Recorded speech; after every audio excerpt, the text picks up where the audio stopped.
the sense sphere. You must listen to our demands.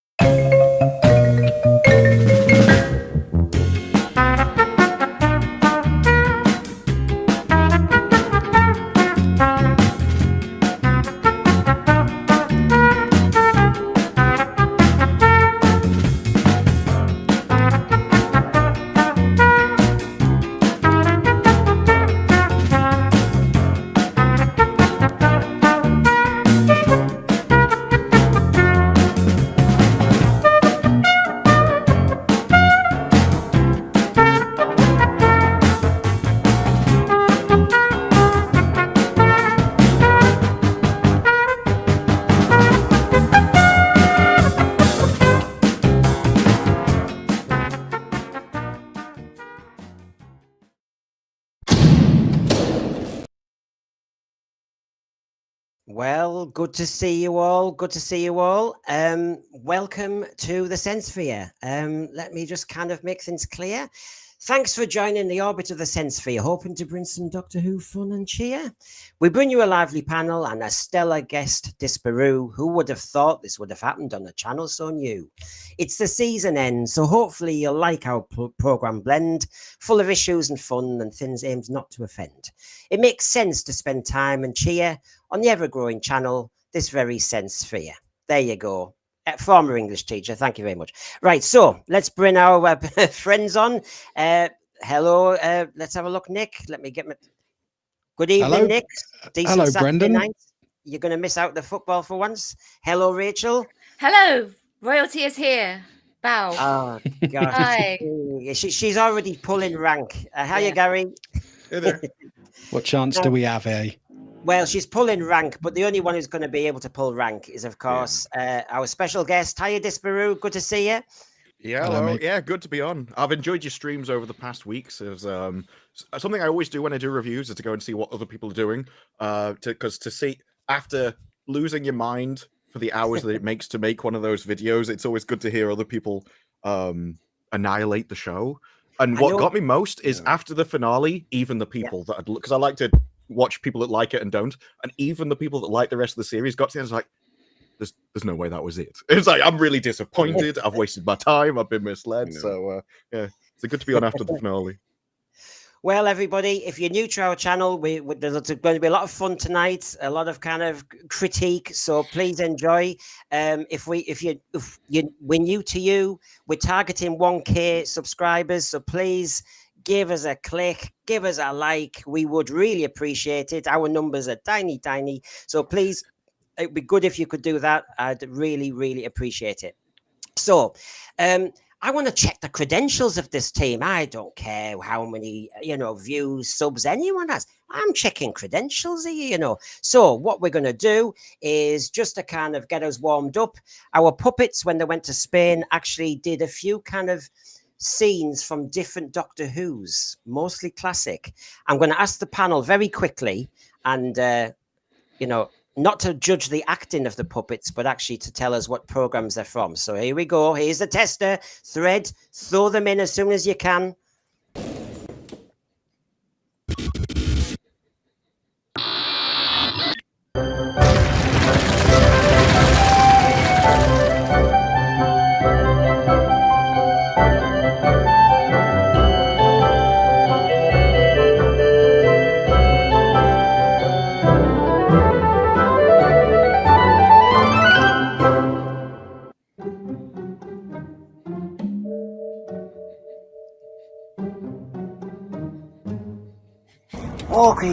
Walkie, what are you doing up there, Grandad? What a drag this is.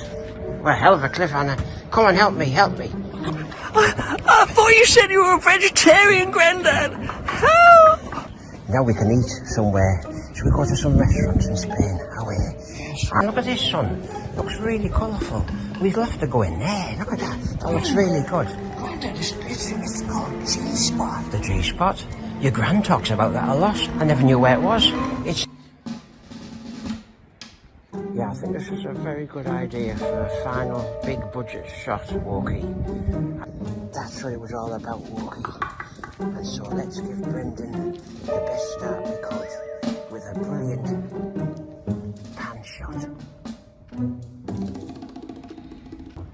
What's wrong, Grandad? I feel different. Something wrong. Something taking me over. Oh, son. I've got a bit of...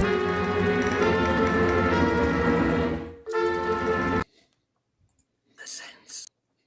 Well, we've got him on again. He loves to come back. He loves to come back, that sea devil, and I do appreciate him. Right, okay, dead fast. Any clue? Well, the first one's got to be the viewing figures, I think. Just plummeting from the sky straight into the ground. Exactly. Yeah. First one's Legopolis. The first one's Legopolis. Well, I don't know about that. I think. Any others? I've heard two doctors. Yeah, two doctors. That's my dig because John's not here to steal my limelight. The first one, which was that net. He was flying through a net. No, it wasn't Legopolis. I know. Oh, I'm wow, it wasn't. Okay, wow. No, it was a web of fear. Oh. This is how our puppets work. So you have the web of fear, of course, it nearly killed him. You had the cliffhanger from a good old Dragonfire. That pan shot was Leisure Hive. And you had the two doctors, and Planet of Fire was that silver foil at the end that cost me 50p in Spain. There you go. I thought that last one with the foil was Fury from the Deep, that it was like the seaweed or something. It wasn't. Yeah, I must admit. I thought the first one you were about to go into Tom Baker's regeneration just before he fell, but no, well out. No, well, you know. It could have been Jodie Whittaker plummeting to Earth as well. It could have been. Yes. That's very. Have you seen the re-edit of that where she just falls to the ground and then it's just like finished? And then that's the Doctor. No. They hadn't thought of that time. Doctor here, it finished there. They hadn't thought about putting a bed underneath like they did later on, did they? Yeah. Right. Okay, then we're going to we're here to talk about the 15th Doctor and our kind of estimation of it. And as Disparu says, he's dying to kind of share the pain or share the glory of it. Misery loves company. Yeah, I've got 2 months of it added up. So I'm going to get you all lined up here. So before we start saying what you've just thought of the 15th Doctor per se, I'm going to get you all kind of really spiked up. So here we go. Here's a quote when he got the role in the Time magazine, and he said his Doctor's going to be action-focused, energetic, unafraid of a stunt, very empathetic, emotionally available and unavailable. He's not afraid to cry. Never. He's cheeky. Oh, wow. He's quite flirty. I mean, are there any shocks there, folks? Not Well, really. the best thing was that what was it? The Bubble, the final scene of Bubble did come out as it was the first thing he ever filmed, and he just cried and screamed. So he really did start as he meant to go on. I mean, emotionally available and unavailable. I mean, he always looks as though he's paralyzed to me, and he's always needing Mel or somebody to help him out or punch a wall. mean, that cover looks like he's at a Doctor Who convention cosplaying Jamie. You don't think he based it on Jamie? Oh, God, yeah.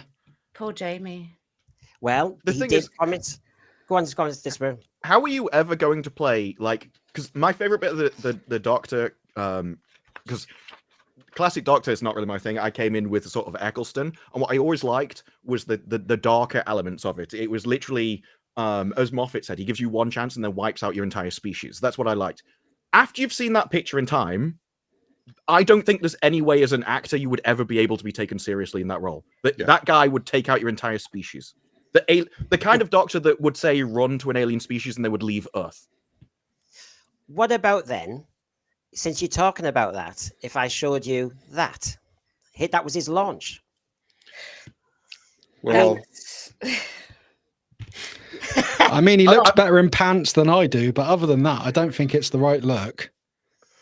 Well, I think it's just a mistake because every time that anything happens, you will always end up with, well, why wasn't the other Doctor here?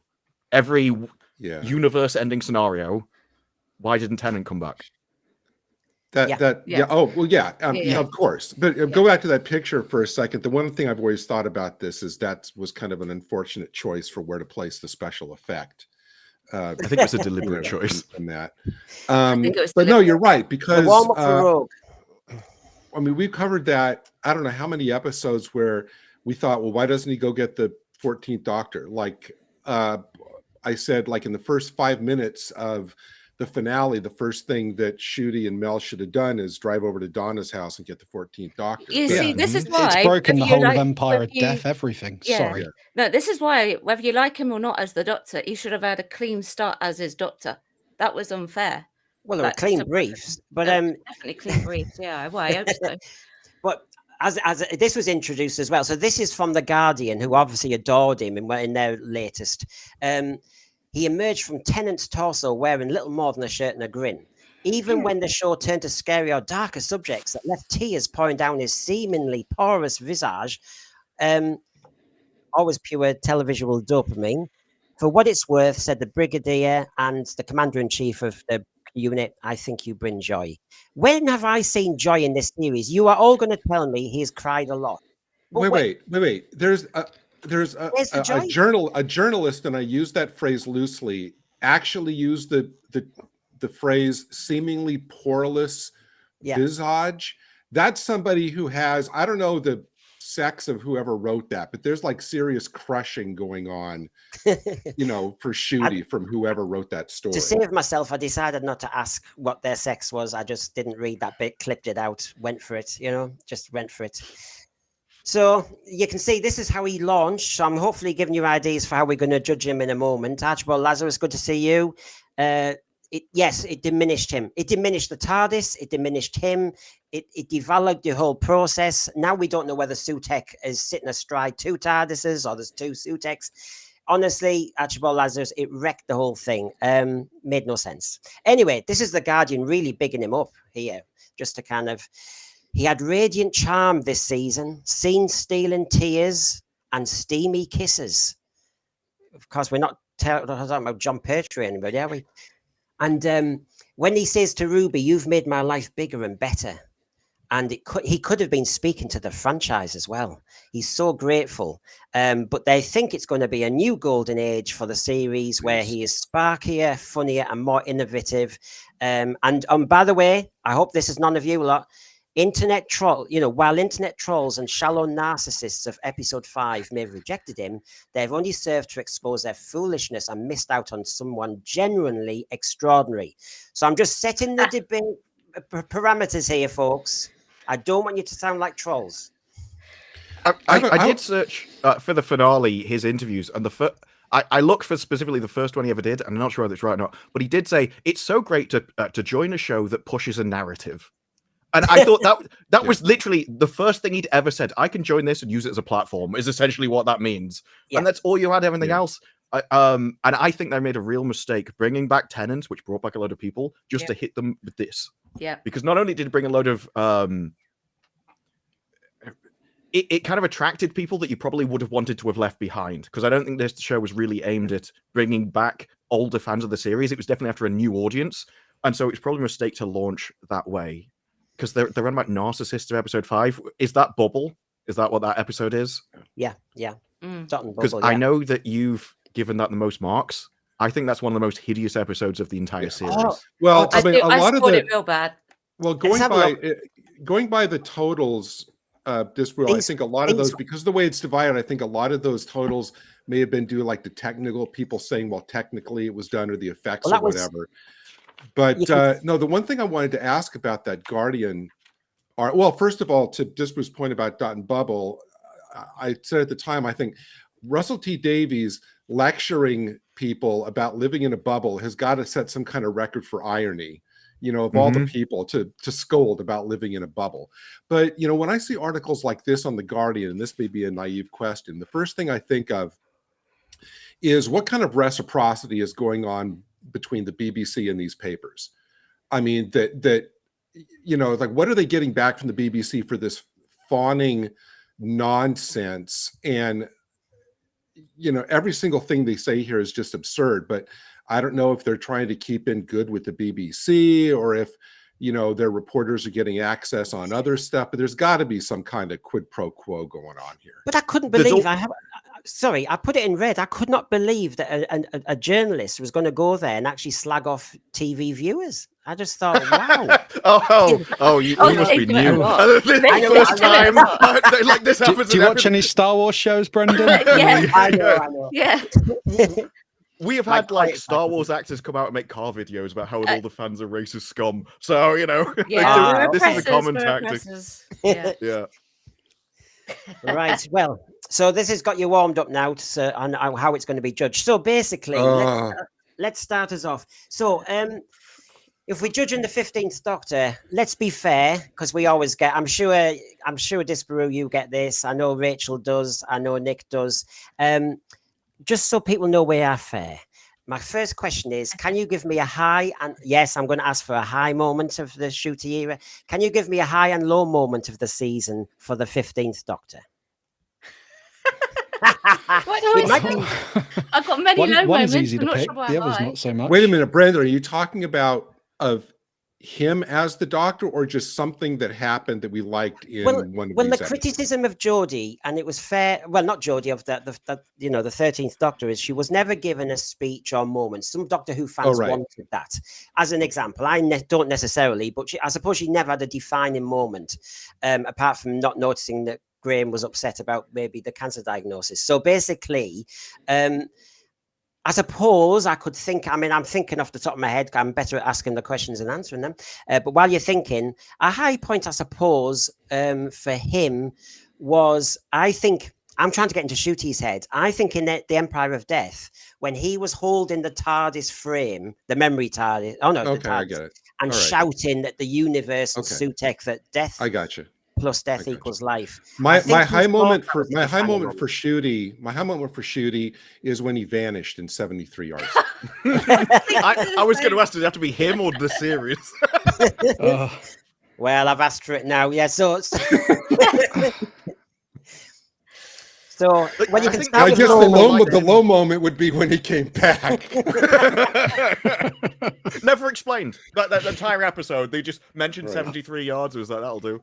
That was the most pointless, random episode of Wait a minute, waffle was that and That picture on the left, did that even exist? On the left, did he wear a bowler in that episode? No, that's my trailer for season 2.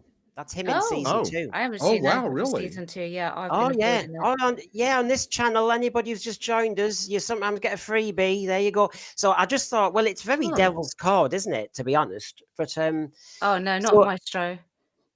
But they obviously like that look, don't they?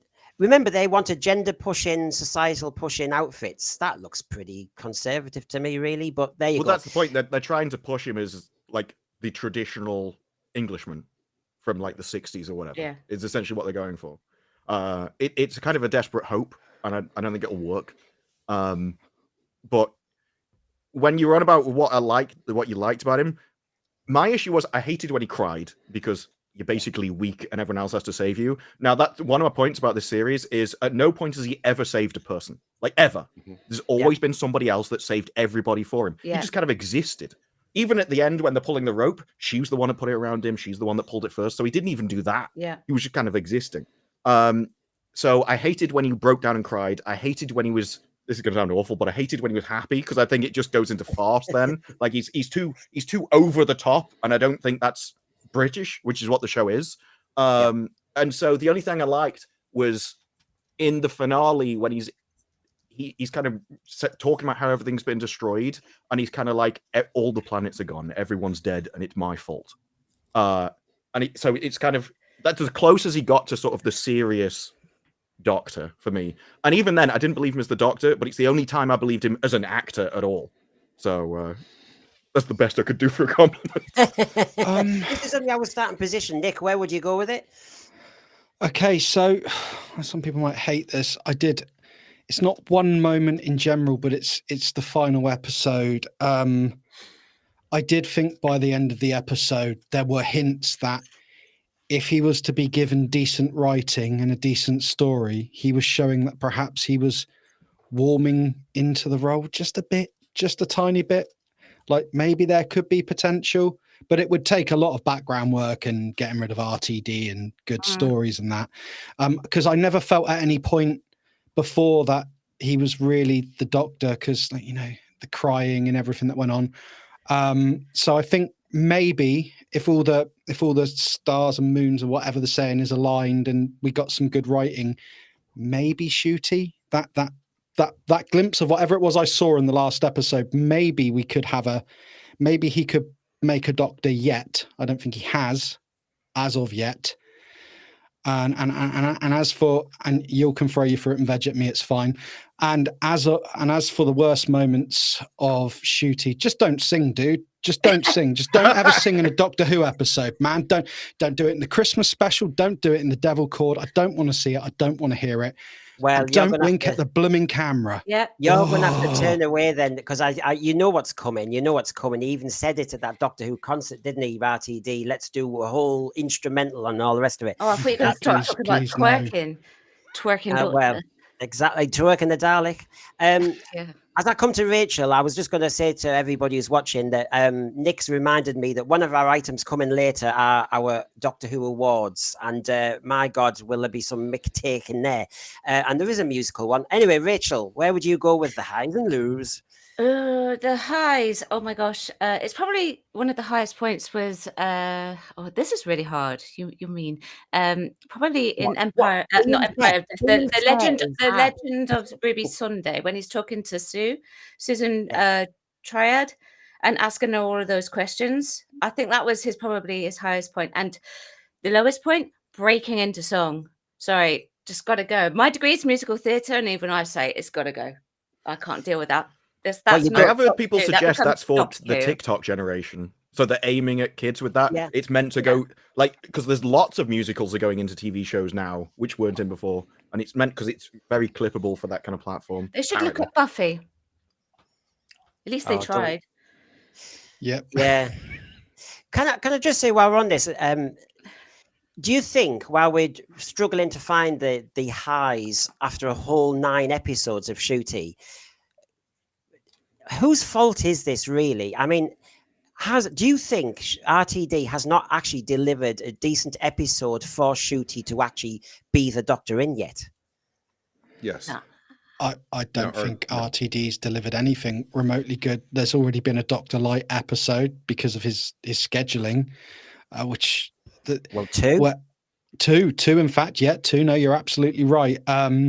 He's never had, and RTD thinks that Boom was the episode that really showed Ncuti's character acting as the Doctor, and no, it didn't. It just made me think, you clumsy knob, how did you step on that? And just yeah, that's just where I went with it. But then that's not me being entirely fair. But no, just I mean, he did send Ruby afterwards and just tell her to watch your step when they're invisible. So I had a problem with that entire premise. Well, we did Mark of the Rani the other day, and it makes me think of that. What was it? Was it Redfern Dell, where they all had to walk down there, and the Rani didn't quite know where she'd put her mines. I mean, I've now got my kind of sample of tears. I mean, we were asking when we were planning this the other day, I mean, how many times has he cried? But I'm going to ask you first, as the actress, though, Rachel. Are we being unfair here? He's been told to cry, as Disparu has mentioned earlier, but it's a silent tear. It's a kind of imposed crying, isn't it? And as Disparu said, and then he goes mad and does the kind of wild version. I don't see any middle ground that he's been given yet. Sorry, say that again? You don't see any middle ground. He's either shouting in unit, going and laughing at them loudly in a way I can't stand, or the kind of lavish, over-the-top welcome when he gets to the unit and grabs Rose first, even though she's supposed to be checking on shoplifting in Catford. And then, I mean, there's a lot of shoplifting. She shouldn't be breaking her thread. And then he's always got that silent tear, that silent morose process where basically he doesn't blub. He doesn't... I mean, he did shout out once, didn't he? And wail out phlegmatically. But I just see no middle ground. I have not seen there isn't any middle ground. There's no natural transition. So he's not obviously asking himself the questions properly. And that's what comes from when you don't study past Doctors and other actors who have actually played the Doctor. With the crying, the reason why it's probably silent is because that's the easiest way to do it. They probably put in menthol tear sticks on him underneath his eyes, which is a costume makeup device that they use to help actors to cry when they do multiple takes. So he's probably just letting it take over and not actually putting anything behind the facial. That's not so bad, but putting anything behind any of the other facial expressions that he does. And it's like, well, what kind of crying do you actually want? Do you want really impactful? I'd rather not have any crying at all. But if you're going to do crying, you have to at least act it.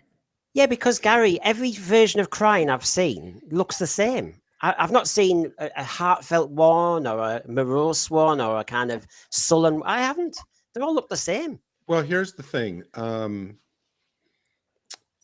It's hard to separate and pin everything on Ncuti without leaving RTD out of it. I mean, RTD basically put his all. I mean, looking back now, we can't say that RTD didn't lay his cards out on the table. He said that he wanted a doctor who's overly emotional. Well, apparently, that to RTD means crying. There's no other way for a man to show honest emotion other than crying, which, it seems to me, I mean, drawing basically on the evidence that RTD gave us, that's what I conclude. And if that's the case, that RTD thinks, emotion equals just crying, I think that he needs some help. But the thing about it is sticking with Ncuti, obviously, as was said, he's only playing what's being given on the script. I mean, I know that sometimes real solid actors can elevate weaker scripts. Capaldi had some weaker scripts, but Capaldi can never turn in a bad acting job. So he elevated what we were seeing, just the way he sold it. The fact that he and Moffat were at that point, I mean, they were still taking the show and the character seriously. The show, I mean, even looking at episodes like Dot and Bubble or Rogue, like In Isolation, I said a number of times during our coverage of this season that Ncuti has never once convinced me that I was actually watching the Doctor. I was watching, Ncuti Gatwa. I was, I kept seeing how I thought Ncuti Gatwa would react in that situation. Not that he was trying to lose himself in a character that we know as the Doctor. And things like this, shots like this, where it's like, okay, I thought, was this filmed on a Saturday morning, 10 minutes after Ncuti got up and he just threw on an orange t-shirt? The thing I wanted to say, Gary, well, just the last thing I wanted to say is that I think Ncuti, now I didn't see Sex Education. I never saw that. I saw a lot of comments which say Ncuti is playing the same character as in that show. I can't speak to that, but it just seems to me from what I've seen based on only the last, 8, 9 episodes, the Ncuti strikes me as kind of a mediocre actor who is just monumentally unqualified for this particular role. And he's playing the character as an unserious kind of camp, gay human almost, not the alien doctor that we know. Disparu, do you think, I think this slide particularly shows this, as Gary was saying, he's equal to Ruby here. I thought a lot of this series, 2 of the episodes, of course, she dominated. A lot of the episodes he doesn't resolve. In fact, in some of them, Ruby could have been dead in Rogue, had nothing to do with him at all. He was useless. Well, he got her killed. Like, the only reason she survived is somebody else died in her place. And that happened purely because he was trying to get his end away with another bloke. Like, he knew there were aliens in the other building killing people.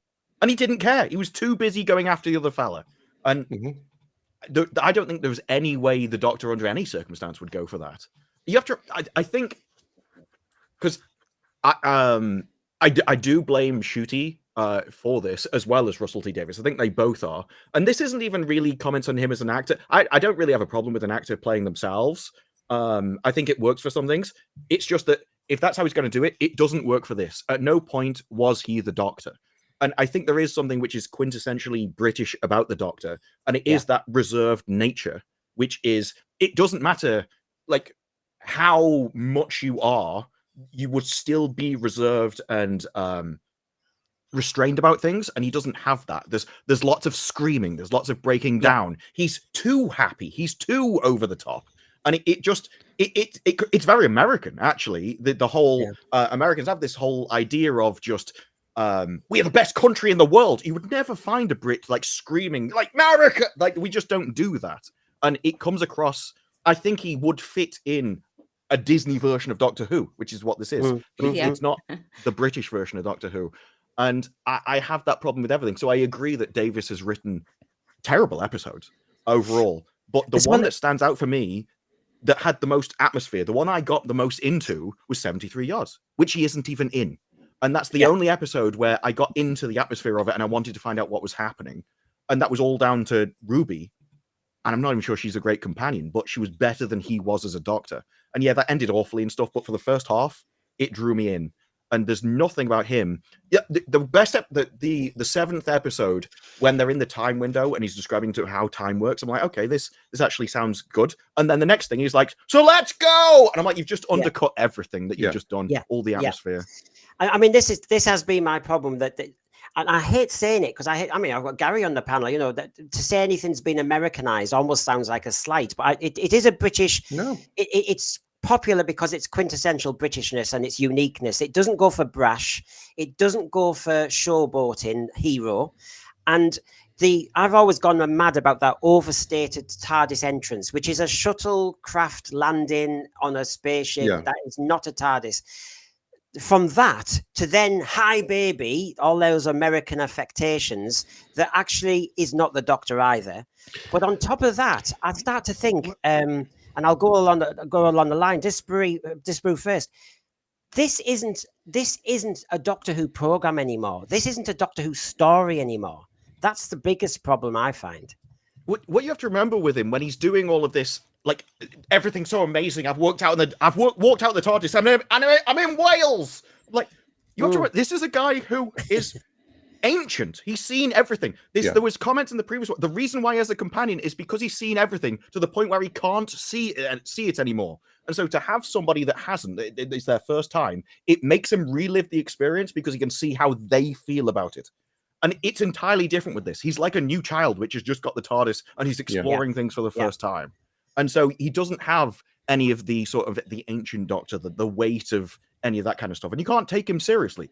And I do think things like changing the costume every time, putting him in a skirt. I don't know how I'm supposed to take you seriously once you've done that as like somebody that could wipe out an entire species. And once you've seen somebody cry, especially somebody that's supposed to be the Rock, which could potentially save the universe or Earth. Once I've seen you break down, how am I supposed to rely on you? Now we're on our own. Now the Earth has got to save itself because you clearly can't handle the job you've been put in. And yeah, it's basically everything that have changed about the Doctor in this undermines what the Doctor is and makes him to the point where you're just like, okay, we need somebody else to do this. I mean, Gary, it's not Doctor Who. That's my conjecture. He could act his heart out. Not that I'm saying he does, but it's not Doctor Who the story anymore. That's the problem. Looking at this picture, a question just popped into my mind, and Disparu just alluded to it. There's this picture, and then there was the dot and bubble one we've seen. How much is, and again, I'm not trying to give Ncuti too much credit. I don't think he's qualified for this role. But how much is his ability to, I guess, quote unquote, be the Doctor? How much is that being sabotaged by not giving him a doctor-like outfit, by giving him something like this, which you'd think is something I'd wear to clean out a garage on a Saturday afternoon, or that orange T-shirt? I think that goes a long way to not allowing people to take him seriously as this character. I think it's like sabotage. They need to put him in something that's kind of that's kind of like odd or otherworldly or out of place, like Tom's outfit or Sylvester McCoy's, something that's kind of acceptable, but just like odd. Why are you wearing that? But the fact that they're trying to make him, they're not trying to make, the Doctor can't stand out. Everything, the way that Ncuti plays the character and even the way he dresses is to get the Doctor to fit in, to be part of the crowd, to not standing out, which is basically antithetical to the way this character's been for decades. Well, it's a dress-up doll, isn't it? Yeah, Ken doll. Yeah, a Ken doll, essentially, because Ncuti went in with his own idea as to what he wanted his Doctor to actually wear, didn't he? And they said no. Yeah. So, there is something about the Doctor as well, which is people love British eccentricism. Like we've always loved the weird, the wacky, someone who might be like really intelligent, but also a bit weird. Like we've already kind of loved that as part of the culture. And in this, I do think giving him a better outfit would give him more weight. But it's his delivery. He delivered it like, I'm crying. You're making me kill you. This is awful. I can't handle this. When he should have been, this is a role that I'm going to have to do because it's my duty and nobody else can. Like, if he'd had the weight of, this is a responsibility I will take on, I will destroy myself to guard everybody else from you, I think that would have come across better. He needed essentially like a delivery from Lord of the Rings rather than whatever this is. It had to feel weighty and like a decision that I don't want to do, but I will. Yeah. And the only way Nicky seems to do that is to be shouting it. I have to say, and I don't like doing this to any actor, but I am getting to that point where I'm thinking, I'm not seeing your range, mate. I'm just not seeing your range. There isn't a lot of range, and despite the fact I said that, I did see little hints and glimpses. But to what Disparu just said, I mean, you do need a doctor who is going to be the guy who will make the awkward, the hard decisions, the hard choices, much like John Hurt was faced with. You know, with the whole having to end the Time War and everything and whatnot. But going back a little bit further, sorry to do that. I mean, lessons. I know we're not talking about Torchwood, but look at Torchwood when Stars got involved with it, and how when it became Americanized, it suddenly wasn't Torchwood. It didn't feel anything like Torchwood. Now we've got Disney involved. This doesn't feel like Doctor Who. And now we've got all of this going forward. We've also got the fact that this has always been very purposeful. And I believe that, you know, you've split the Doctors apart, calling it Series 1. You know, I know some places are listing it as Series 14. But this is purposeful. RTD does, as far as I'm concerned, in my mind, RTD does not want this Doctor to resemble any previous version of any other Doctor. Now, every Doctor obviously has their own quirks, but ultimately they are the Doctor. And I do believe every previous Doctor has been allowed to bring little hints and things from their own personality into the character. I think that's important. But I think for Ncuti, I think perhaps possibly there's a little bit too much of that. And that with bad writing and perhaps not being the best person at getting his emotions across, because the crying thing, somebody said it in the comments earlier, it's used so much now, it's almost redundant. Oh, it's devalued. It's devalued. Now, it's the writing, but also times. The director can also be at fault for allowing that to go ahead as well. So it's a cross board, I think. Well, and notice every time he cries, we get the camera zooming in like at 800 magnification, so that there's can be no mistake as the tear falls in slow motion. Well, because they've just put it on his cheek and they need to catch it, before, because he can't do it. This is from the same article. Gatwa was best of all when, I'll just say this again in case you missed me there.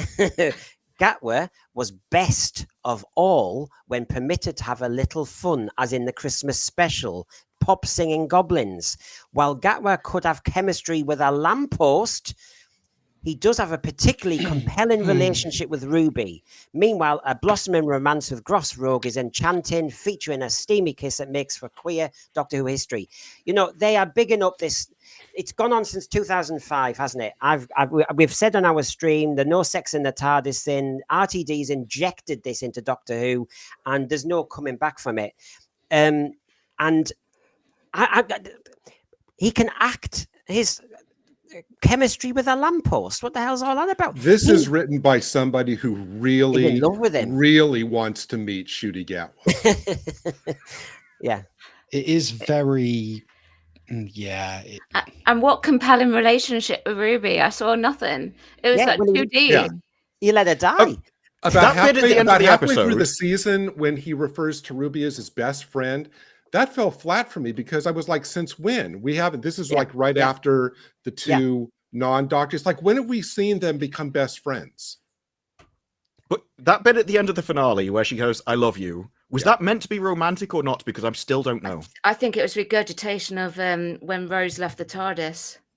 Yeah, it was cut, wasn't it? Yeah. He was going to say "I love you," and it was cut, but RTD had written it. So there you go. Good old RTD. You know what? RTD had already ripped off in that episode. He'd already ripped off the Rey Skywalker plot from Star Wars. you know, in that scene, they should have just, when she said, I love you, he should have just said, I know. Oh, God. Well, have you heard the new And cope? rip off Star Wars some more, you know? The new cope is that, I can't remember what her name was. She was in white at the end of the series, that she's the god of stories. And so him going back and pillaging all of these old episodes is literally her going back and doing it themselves. And so they get that it's an excuse to just reuse everything. And I'm like, people are coming up, people are now writing bad stories as part of the actual story itself. It's wild. The way This that people series are is carrying very guilty of the it. way that people are carrying water for RTD this season, either filling in all of the gaping plot holes every week or saying that everything he's doing is so great we just can't comprehend how great it is just, he must be loving it. This series is so guilty, though. Of I was saying to Brendan off screen, there's certain things they've done in this series which I just think it's like you say, regurgitation. I mean, I still believe Dot and Bubble is just a poor man's Blink. Just like I think 73 yards is just a really badly executed turn left. What ideas have worked before? What can we do? Oh, we'll do that, but we'll do it badly. Well, I know they didn't say we'll do it badly, but there's just so much. There's no originality. And I know you could say it's probably difficult and there's always going to be repeats over a 61-year history of a show. But come on, man. I mean, you've got to bring something new. If you want to take Doctor Who in a new direction, if you want this sort of starting from ground zero again, you're going to have to up your game. You are going to have to come with some stuff. I thought that actually what's going on here, though, is I mean, you know, like you said, and me and Rachel have mentioned it a lot, that, you know, on set, they won't mention the old doctors. It's not allowed to be discussed. It's more than that. This is a deliberate disconnect. It's season 1. It's a reboot. It's Disney Who. And therefore, he is allowed and has been written to be completely different to all the other doctors. This is where we all have a problem. This is I mean, I think some people, it's the departure point, isn't it? Because they're saying, but he's not like the 6th Doctor, 7th Doctor, 8th Doctor, 2nd Doctor. He's just there's no glimmer of them at all. It's a Dr. Light, colouring book, Doctor. It's, you know, it's a quick recipe made up by RTD. It's a light touch. I think he said this series is going to be an introduction to Doctor Who. So it's going to be lightweight. On top of that, I think it's going to be kind of very superficial Doctor Who. So it's kind of, hopefully, I think he wants it to be slightly recognizable from a distance if you squint. But if you look close up, not a chance in hell. So do you stick with it and think, I can't see in his core from Hartnell onwards? I just can't see anything. The issue is this isn't like a reboot or a fresh start, which I think Eccleston's could be. You could literally dive into Eccleston and you didn't know anything about it, because I was one of them. You didn't know anything about it and you just got everything caught up naturally. It was fine.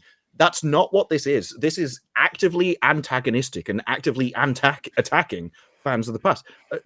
If you go and rewatch Bubble knowing the ending, it's awful. Like the entire point of that episode is to attack the fans. It is to attack the audience. That if you didn't see this coming, the problem is you. You are the issue. And in the finale, oh, well, we can't talk about doctors in the past. Well, okay, if you're going to reboot something, just don't mention them again, or say, you know, these people existed, but that was it. But when they specifically show you pictures of them, and someone asks, who are they? And you come back with the answer, oh, they're just 2 people that traveled in there before. Like, what? That is insulting to them, let alone anything else. That was infuriating. Oh, it's not ignoring I was mad them. about that. Yeah. I didn't shout about it, though. But I was mad. I mean, do you think this is a deliberate disconnect from all the other doctors, that we aren't supposed to find anything traceable back? Yeah. I think the whole by generation was the purpose of it. I think that's. I feared that. Well, okay, then let's go the other way. Then that brings up the question of, and we've brought up the question, but I think we're always kind of, you know, it's hard to get the answer. At the end of the day, who is RTD intending this show for? I don't mean like classic fans versus like brand new fans, but I mean, if we look at the mix of the story, if we look at the tone, if we look at everything, like the characters, the villains, you know, the political agenda, the sexual agenda, who is RTD? who is his intended audience for this? I still don't know. I think he's told you. Like, there's been interviews where he said, I don't find any of this particularly queer. This is my world. This is the world I live in. Nobody stops me. I'm told to put my world into my writing, and so I confidently do. That's almost a direct quote of his interviews. Yeah. And I think you have that. And he had the BBC going, we want the younger audience. This is what he thinks the younger audience is. And what you're witnessing across all entertainment is it is a change of sort of moral structure, where before it used to be you are what you do. If you do good things, you are a good person. Now you're moving into if you are these categories that we have specifically chosen, now you're a good category. So it's not what you do, it's what you are, which is why you get all of those reviews and stuff going, he's amazing. Well, why is he amazing? It's because, well, he's this, and this. Yeah, but what has he done in the show? He hasn't saved anybody. He hasn't done any good acts. Everybody else did. But you're supposed to like him because of what he is and who he is. And one of the questions, I mean, to answer that as well, Gary, in another way as well, is one of the interviews that no doubt Disparu has seen is RTD talks about it's a dark world out there. And the younger people, especially those who are mentally struggling and with mental health issues, they need a doctor for them.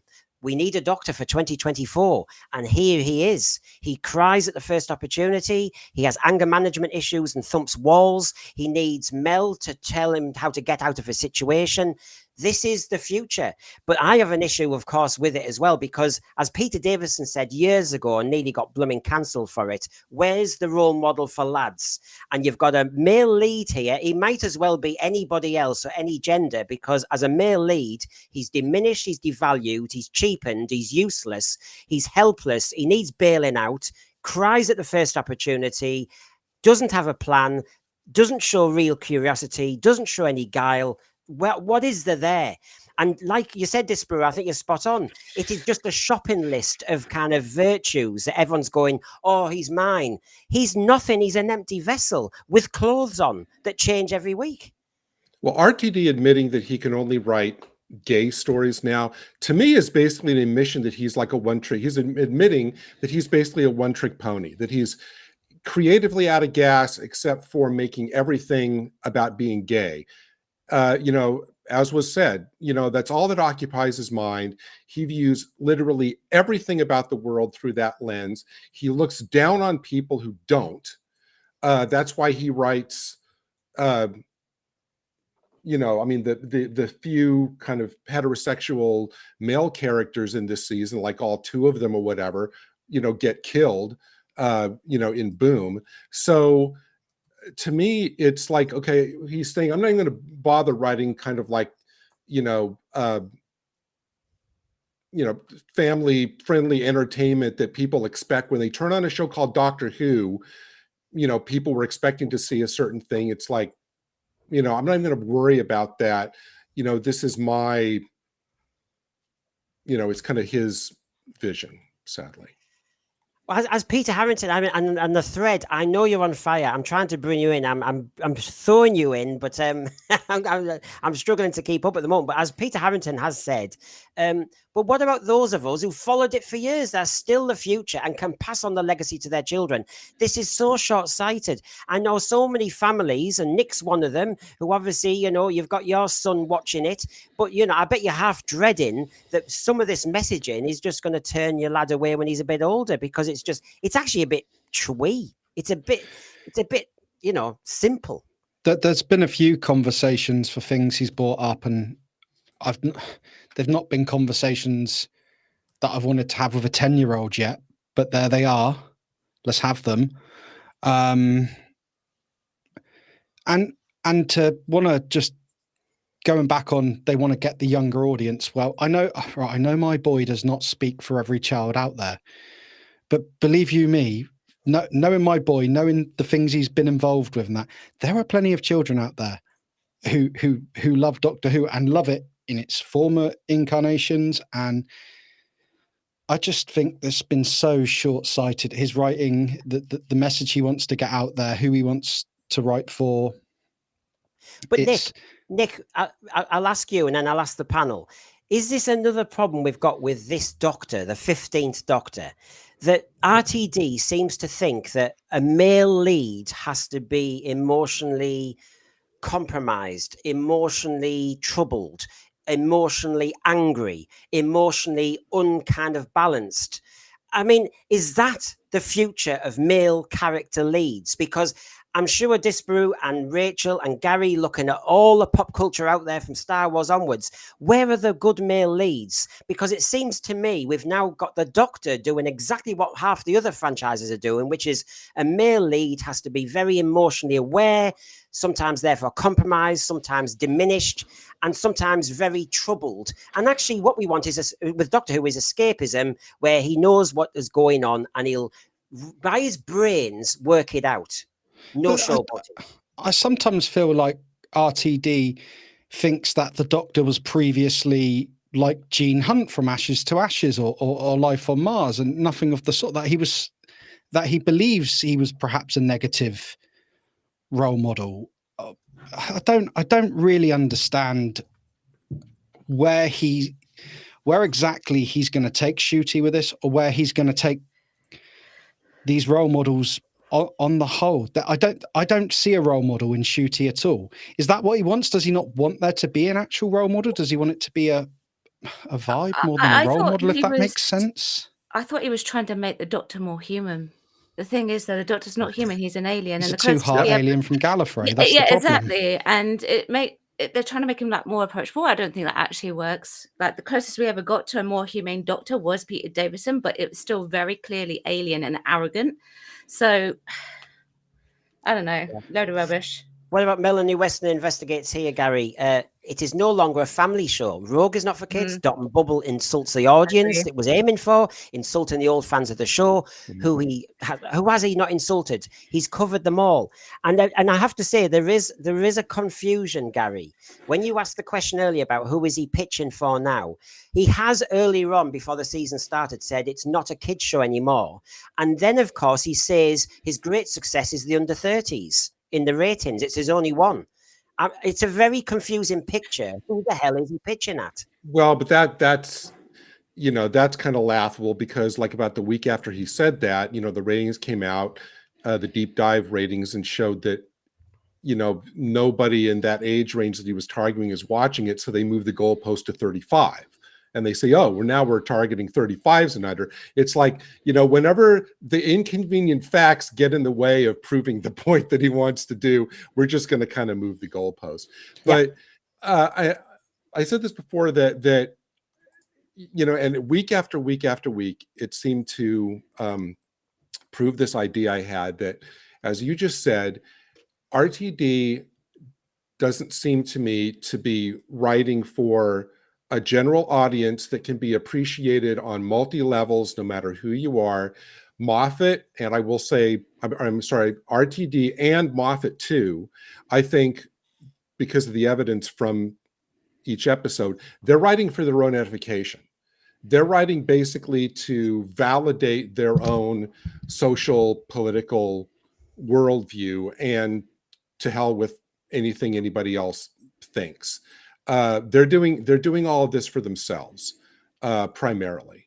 So I think that's why we're getting all these stories which are so infused with current year cultural political agendas, which instantly dates every single one of these episodes in a way that never happened in the classic series, which we can go back now and grab any of those shows off the shelf, plop them in, and just enjoy them. This thing, a lot of this stuff is going to be dated by next month. It's dated now. The thing is, there's no sorry, Nick. There's no value in a repeat, is there? In a rewatch, as in classic Who, all the way back. You think, oh God, you know what? That's comfort watching. I'll watch that. That'll please me. I can see how that builds. I can see that character moment. Whereas I have noticed for a lot of RTD stories, Moffat gets away with a few. I can't speak for Chibnall, but RTD stories overall, apart from maybe Stolen Earth or Midnight, there's not many moments I think I need to rewatch. I need to go back and really enjoy that episode. I just don't need to. And so, as you said, regarding it's a commodity that's dated as soon as the show's over. you've also got the issue, which is it's not very rewarding on rewatch because you already know the drama, if there is any drama. You already know the soap opera element. How many people go and watch Coronation Street again and again and again? Soap is one of those commodities you just watch. I need a new episode. I need a new episode. And if he wants to make Doctor Who a soap opera, then he's turned us into one of those commodities like the newspaper wrapping thrown in the bin.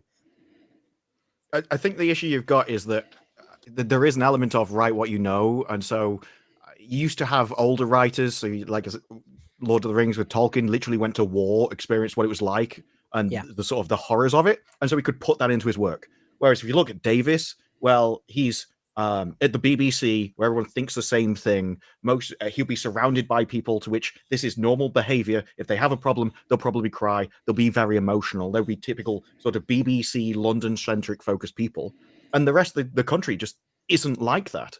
And he said before that, and you've got an element of this with the same people that make The Boys as well, that when we first started all those years ago, we felt very different. So he was like, I wanted to try and bring hope to kids. Whereas now the world's in a very dangerous place. We're all really scared. And so they need to know what they're in for. And the boys have said the same thing, that they're getting more and more panicked as the years have gone on. And it shows in their writing. And so they're kind of passing on their own inadequacy, their own issues into the writing themselves. And this probably is how he would react if he was in this situation, or the people he knows would react. It's probably how Ncuti would react if he was ever faced with this kind of scenario. But it's not. He is, to me, he's more feminine in the role than Jodie Whittaker ever was. Yeah. And if you wanted to write this from a male perspective, if he was going to break down, if he was going to cry, it would be at the end. And I was like, sort of the Time Lord victorious. Well, this is horrific. You can't do this. Tough. And then everything falls apart. He's like, okay, maybe I have gone too far. Or you had Eccleston with the Dalek. Why don't you just die? He's literally come out of a war. He's wiped out his entire species. But he's like, I've lost this. And then he kind of calms down. He gets it done. And then it kind of affects him later on. And that's how men cope with these situations. They shut down, everything's stoic. They deal with the situation. And then if there are any fallout, they push it off to later. Whereas he cries in the moment and has to be dealt with someone else. I don't think it's being more human. I think, if anything, it makes him... We can't relate to that. Because you're just ruining the situation. You're making everything worse. And that's probably, really quickly, Brendan, I thought that's why, exactly, Disparu, and that's why I thought probably for me the best scene in the finale, or no, I'm not, sorry. The Legend of Ruby Sunday, is when, he has this little tantrum against the wall, and then kind of, sits down, and then Mel comes over and says, get off your ass and let's go. Stop grizzling and fix job. it. Those roles should have been reversed. That's what that should have happened. And it would have made sense then. Yeah. Or even if he'd just been like, even if it would seem like he'd gone off alone, and then he realized, no, I need to do this. It's almost men are weak, empowerment to the women sort of thing. Yes. It was the same when they were escaping the death sand, and she's like, we've got nothing left to do except fight, and he's just having a panic attack on the back. It's like, Mel has to be the one to pull him away and get him on the motorcycle while he's standing there just petrified. It's difficult. Even with my boy, I said about all right, maybe it wasn't the toughest conversation, but I've got my boy who's 10 is picking up on that. The doctor's crying constantly, and I don't want to live in a world where my son doesn't think it's okay to cry. That's completely wrong. Humans cry. It's a release. We must do it. But when he's like, what? When he's like, so why is he crying? Why is this? And it's just like, oh man, I don't mind having discussions with you, but in a way I would like to just sit down on a Saturday night and watch an episode of Doctor Who with you and just enjoy it without having to go too deep into the what's, the where's, the why. My boy's 10 now. He's inquisitive. I'll answer any question my boy ever puts to me. I'm not afraid to tackle any subject, but do you know what I mean when I say just sometimes I don't want to have this conversation? Before you get to making emotionally well-managed students and teenagers, you also need them to have imagination and to be, kind of happy with life. And that escapism is where Doctor Who normally was the platform to join. When it comes to the crying thing, I know we always have to preface this, and it gets on my tits, really. We always have to say... we always have to say, do you know what? It's really important that people know that they can cry and with that sort of world. Yes, but that doesn't mean that your male lead or female lead has to cry all the blooming time. That crying is one coping mechanism of many. But does it serve? Yes, it's an outlet for a moment. It doesn't necessarily solve an issue. It solves a moment.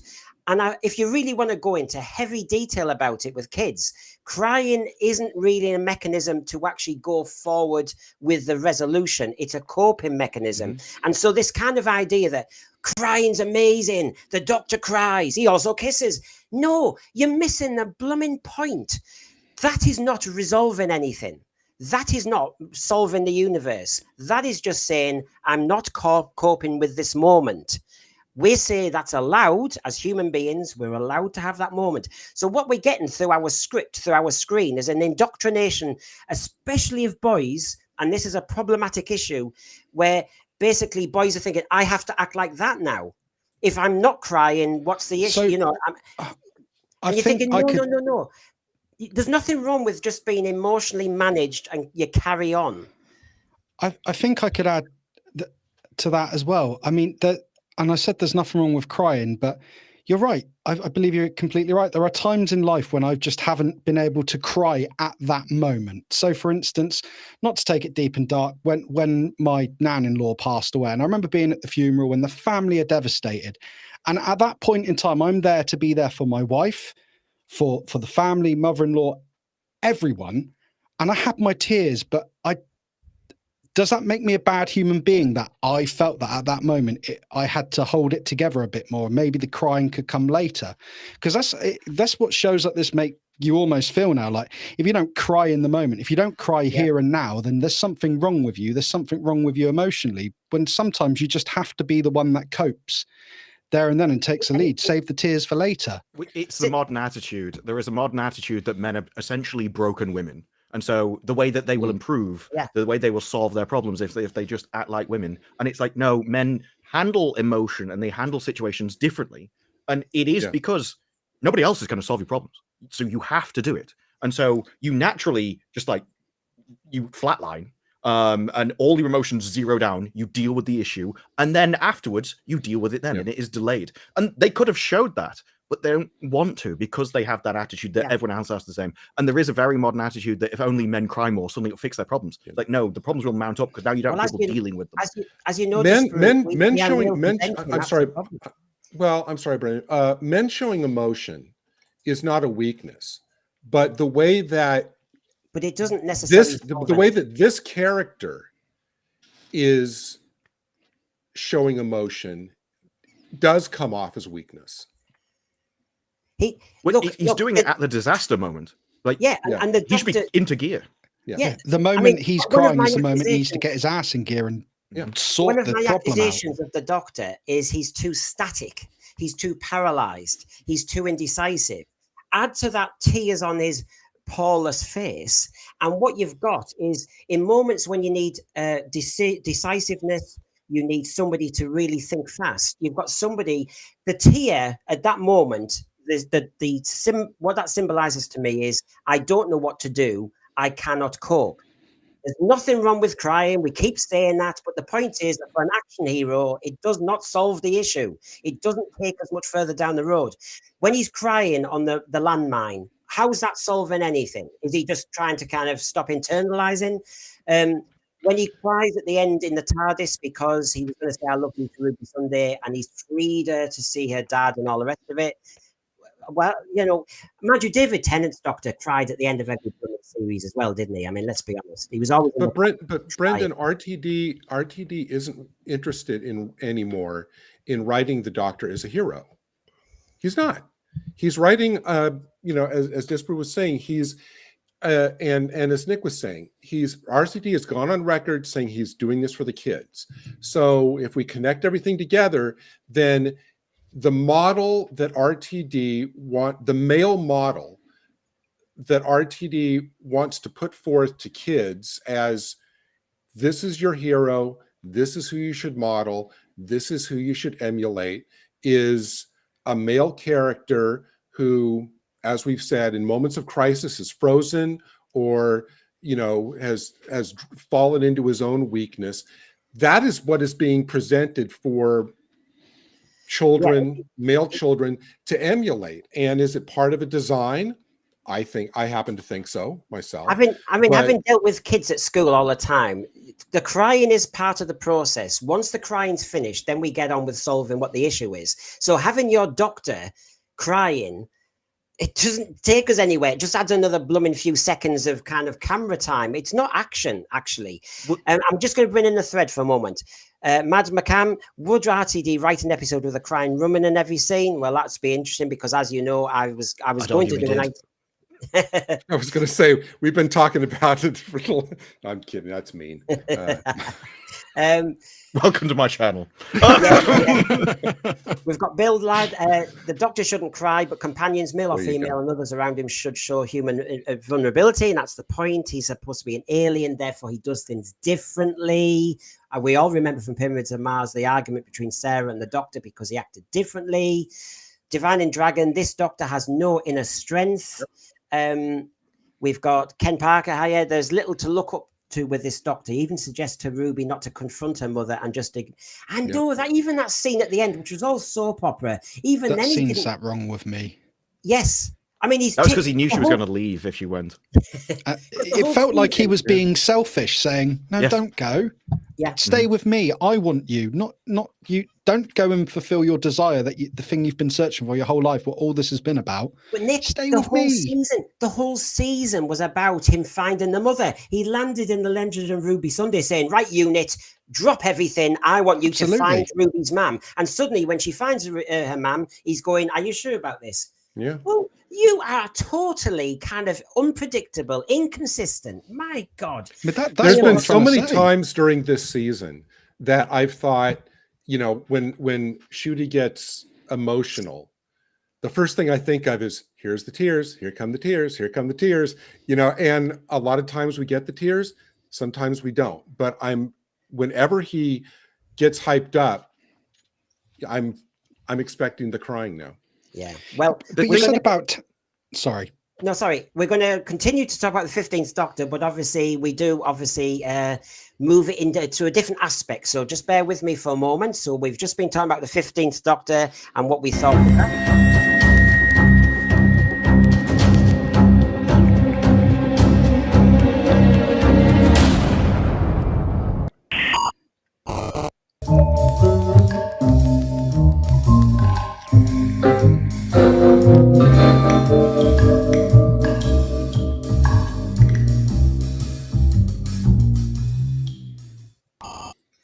Right, so now we're going to still be talking about the 15th Doctor as I promised, but we're looking at the season and we're looking at certain problematic quotes maybe now from the Bad Wolf team, Ncuti Gatwa, the whole lot of them. We don't have to spend a lot of time on this, but you might just fire up and take us on a different angle. So, of course, we're looking at quotes that don't stand the test of time. I called it Tales of the TARDIS. I'm an English teacher, and that looks as though I've spelt it as a tale, yes. I changed it because I was going to link it with Sooty and Sutekh and play around, but no time for that. We just keep moving. So, basically, here, take a look at this one. See if this just gets you going. Can you remember this one? Or have you put it to the back of your head? He was talking, Ncuti, about black excellence. There's so much white mediocrity that gets celebrated. And I feel as though I've, for the last 40 minutes, been talking about an unconvincing Doctor performance. But anyway, anybody want to shoot at that or go with it? The quote gets worse the more it goes on, because it goes on about, I actually realized that I don't need to aspire to be excellent. I should just be accepted for who I am. You should love me for the way I am. And it is literally that I got this role, and so I don't need to be good at it. I don't have to try. You should just naturally like me this way. I'm like, that's horrific. Have you ever thought that the reason why other people might get celebrated is because they actually put some effort in, because they don't think they're enough as they are, and so they go the extra mile to put in all the legwork and the research for what is required. It is a case of in the first interview, actually, he was asked what's his favorite Doctor, and he went, I like all of them. So he had no idea what he was talking about. He couldn't even pick a dude. And it is literally, you get that with everything. And I don't even think he auditioned for it anyway. Yes. I don't think he did. I think RTD saw him there was an audition. There's my guy. Of some sort. They're listed 20. In fact, I think I've got the quote where they say they're listed 20, but I hear the cynicism, Rachel, that you're saying they may have lined up 20, but the decision was already made. It was already made, yeah. It was a sham. When I read this statement, by the way, I mean, of course, it's triggering in so many ways. It's certainly not delicately put, when, of course, everything nowadays is all supposed to be delicately put. It almost implies that all those classic doctors who had a different skin color were maybe mediocre. I find it so problematic. Personally, Brandon, I personally do aspire to black excellence. I know I have a ways to go, but I'm going to keep at it until I get there. Well, I'm willing you on, mate. I'm willing you on, right? So, okay, that was one of our killer quotes from the series. Now, this one, you can't let go. I mean, it's the gift that keeps giving. Everybody talks about it. I'm just mentioning it just in case you thought you'd forgotten. The going and touching grass. I mean, wow. I mean, this is Ncuti Gatwa, by the way. Remember, it's Ncuti, not Russell Davies. Don't watch then. Don't watch. And we've had all that fuss about the ratings. Turn off the TV. Sounds like why don't you, doesn't it? Go and touch grass, please, for God's sake. Honestly, is he really going to go down that path? Because there is already a massive defamation claim going into Bad Wolf. Because of this instruction, you've got people who went, look at that man's face, shocking. He's suffering because he's touched grass. Anybody goes near vegetation like the Vervoids, you're stuffed. Look at that man in the top corner there. I'm pretending it's not Nerva Beacon. Look at that. He's riddled. And that seed of doom, don't go near that. Honestly, bad advice. Sue everybody, sue. It didn't work well for Rachel Ziegler saying stuff like that. So, I mean, can we not look around and learn from things that other people have said that? It's just ridiculous. And my puppets have hay fever. It's not a good idea. And Ncuti intended that as an insult, right? I mean, that was the way when he said that in that interview, that was obviously intended as a demeaning insult to us who. It's like a moment of strength, inner strength, isn't it? Saying, if you don't like it, go away. I don't need your ratings. And you're thinking, wow, you're being a bit brave, mate. It's because they think the audience will come from elsewhere. And I think in this case, it was because they had Disney and they saw the American audience were like, they'll love this. We're giving them exactly what they want. We can well, as we said, otherwise, we can easily replace them. It just gets me, though, when he goes and does these interviews, because these interviews go back years, where it's all about him and, various categories that he ticks and whatever, and how that's all is so important that people can look at him on the TV and it literally saves their life. It changes their life. And then they go, touch grass, it's not important. It's like, well, pick one, pick a lane. Is you being on TV a major deal and we all have to talk about it? Or is it utterly pointless and you could just be replaced with anybody? You can't have both. True. Well, the thing is, Disparu, I was distracted because I'd forgotten this quotation that the finale, just in case you forgot, was promised as the biggest finale ever. And oh my God, you're going to die when you watch it. Of boredom, yes. Which finale was that? Sorry? Which finale is he talking about? Because it's not his own.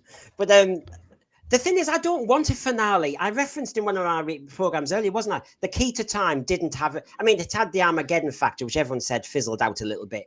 You had Horns of Nime on one year. Most of classic series does not have a finale. This nonsense that nowadays everything has to have a finale, which means you fall into this kind of breadcrumbs sown all season and then a kind of dissatisfactory end. But anyway, since we're talking about the season soon, does anyone want to kind of confirm that's how they felt? It was the biggest yet, and they were really palpitating at the time when they actually watched.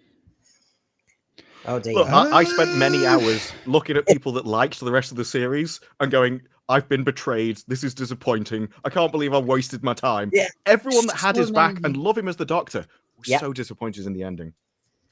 You're very right on that one. Suddenly they had no immunity belt. Suddenly they were gone. Chris Richardson, hello. I'm trying to bring you in. It's an action-packed show. If I haven't enjoyed this series much, well, right, okay, but why aren't you showing the whole quote?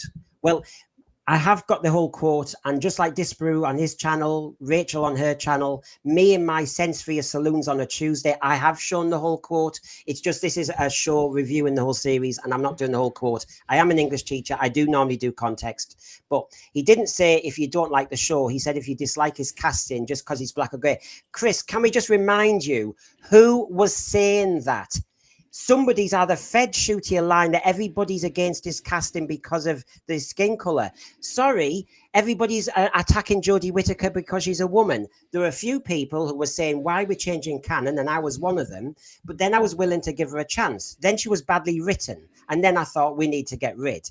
Now, with Ncuti, I saw him in Sex Education. I was looking forward to him in this. End of. I haven't heard fans. In fact, I haven't heard one fan talk about his skin color. I've heard about people saying, is he the right person to be the Doctor? And of course, now he has been the Doctor after 9 episodes. You know, Chris Eccleston, how many did he have? We're coming up to that limit. You know, is he the Doctor? So I'm sorry, but he got an excuse in first, and it's the one where a lot of us have to be silenced, and it's out of order. And I'm sorry, it's a kind of version of gaslighting.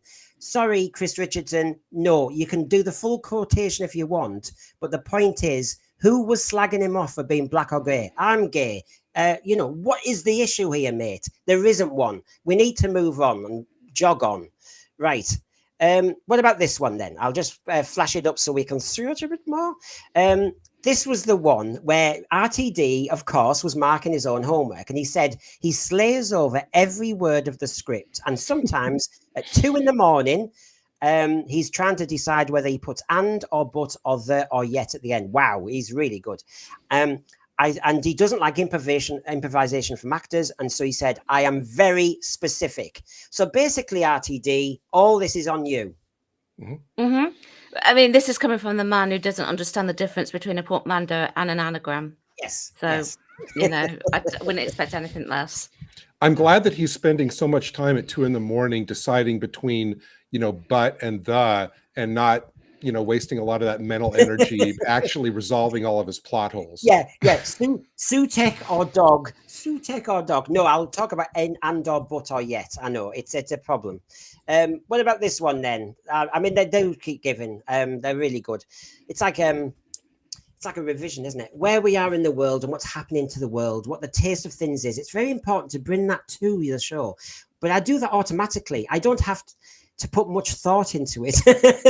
And I feel very trusted by the BBC and Disney to get away with murder, to let my voice be heard. They don't stop me. Nothing's ever censored or challenged. It's a very fruitful relation. That sounds like a very toxic relationship, that nobody challenges you, nobody questions you, nobody says, RTD, Sutekh's a dog? Really? What you doing? He was sat on a TARDIS in Logopolis? Really? Lovely quote. I love it. Well, it's what Disney and the BBC have done. They've hired people who all agree, or all of the same value system, all think everything exactly the same. So they probably don't stop him because to them this is good, and that's the problem. Yeah. What you need in your company is people who are representative of the audience, and it just doesn't seem like there is anybody like that anymore. No, they just see QT and think this is amazing, which is how you end up with the fact that he's never been heroic, but there have been heroes in the shows. So like Rogue, you had the guy he was with. He played the heroic role there in Bubble. You had somebody else come in who literally died trying to save somebody. He knows what a hero is. He just, for some reason, thinks the Doctor doesn't need to be him. Of all the quotes you've showed, Brendan, this is the one that at the end of the day is the source of every single problem the show has right now. It all comes down to this. You know, he's so arrogant to think that not only can't he be challenged, he doesn't need to be challenged because he's slaved over every word.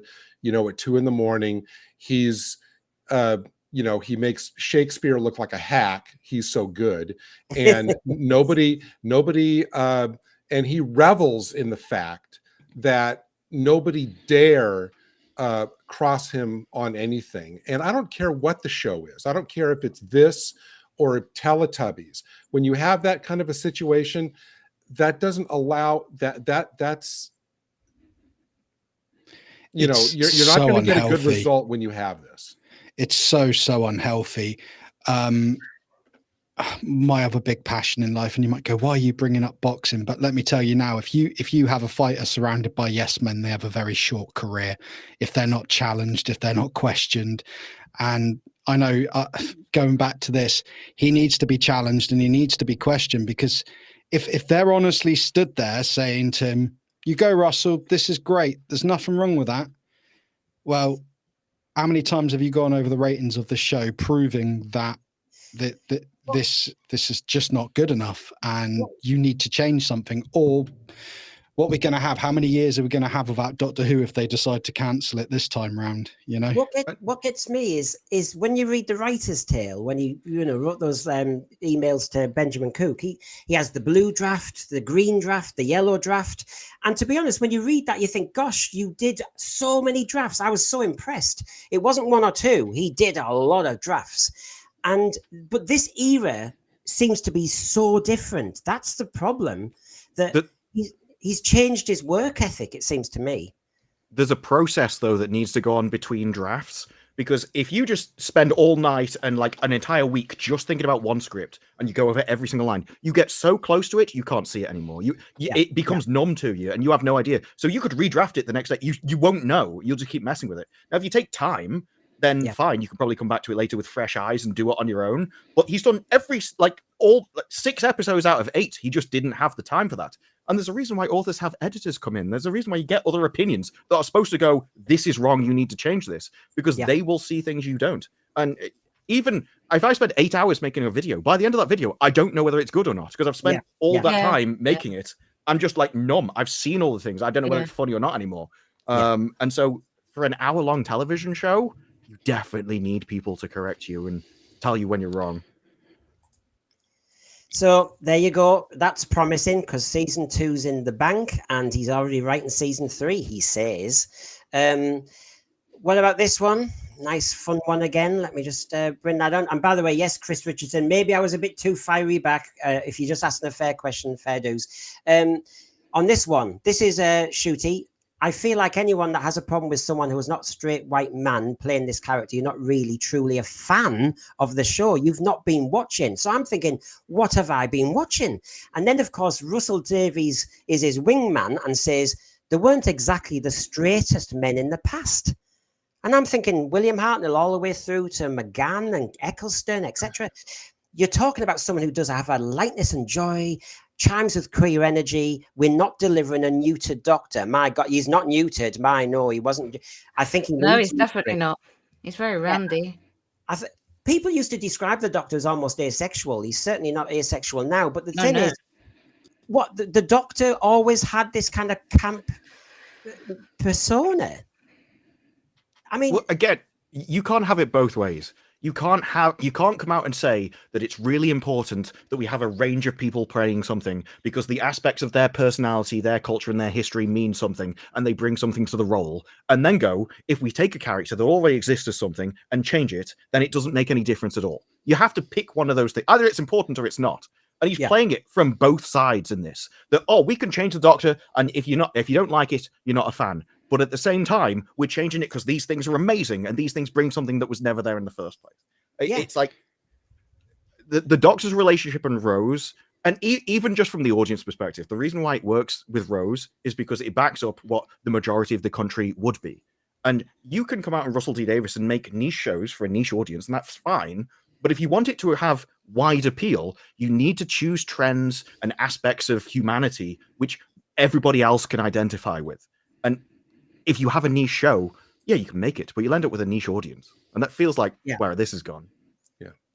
Yeah, and then while you're virtue signaling, saying he's going to be a very gay Doctor and all the rest of it, and he was always gay, blah, blah, blah. Excuse me, you're doing gay stereotypes here. He's a very predatory Doctor. In that ambulance in Boom, when that dad had died and he was kind of clocking him. And then he clocked out Colonel Ibrahim in Legend of Ruby Sunday, saying, you're looking very fit and all the rest of it, when he just had Rogue sacrifice himself because he was helpless and indecisive in that episode to save, gay predator. His head's in his trousers and he's not thinking straight. And then, I'm sorry, that's not a nice gay representation. If that's gay representation, RTD, move on. You're in Canal Street too long. So not having that one. That bit in with the in Boom where he was sort of looking at the hologram dad. Yeah. All I could hear in my head was the line from Scooby Snacks, Fun Loving Criminals. Is this some karmic love G thing happening, baby, here or what? It seemed really bizarre that he did look dodgy, didn't it? It did.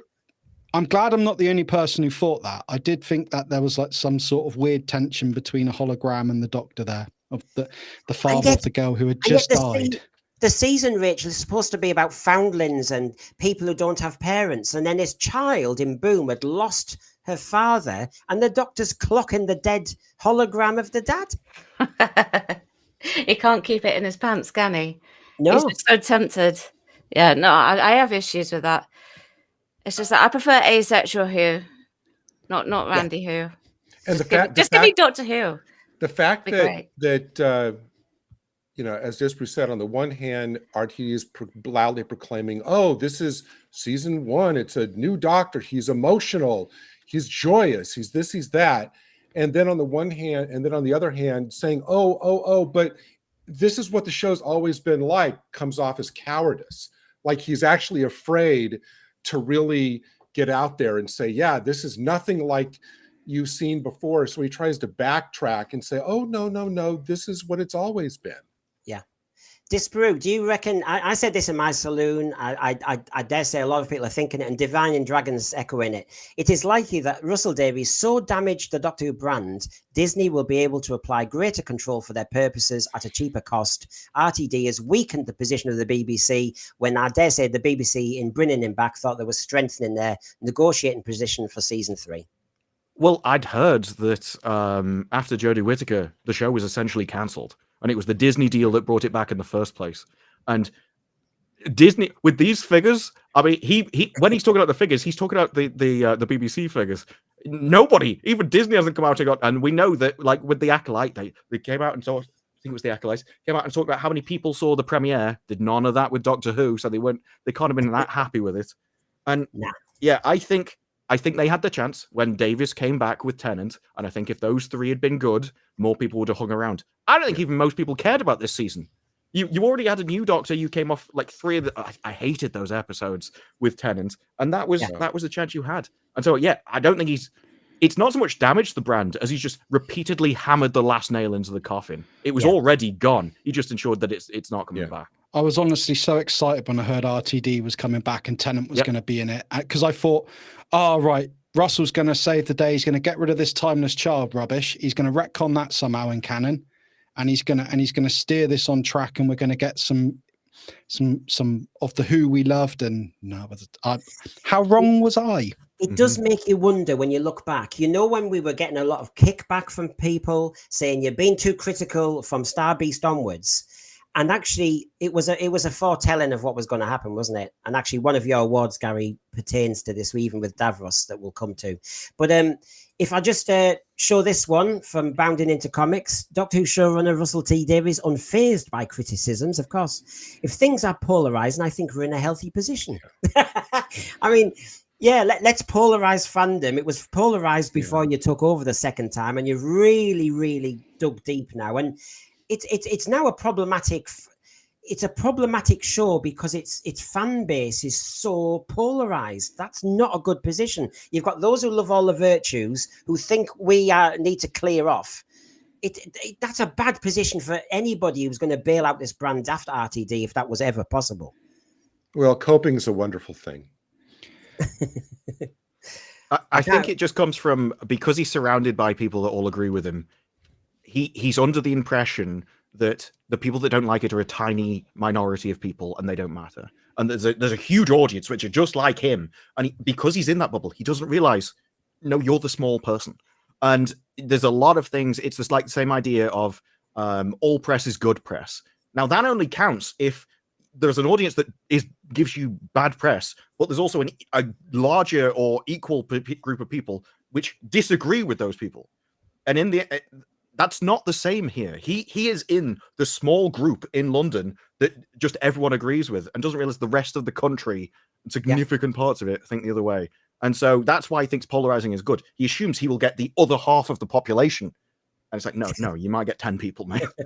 Yes, you're not exactly grabbing them now.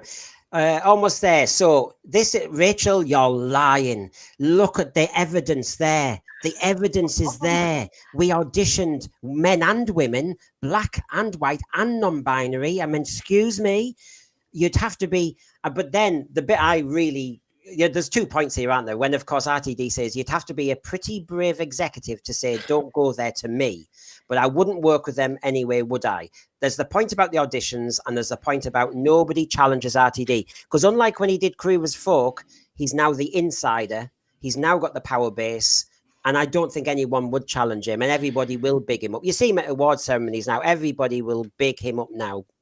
This I has just wouldn't, become, and I would challenge him, and I don't care. but this has just become so tiring. I literally couldn't care less what color the Doctor is, who he's attracted to. I just want a good Doctor Who story that's not going to be preachy. You know, I don't care who the Doctor fancies. It's just all this stuff.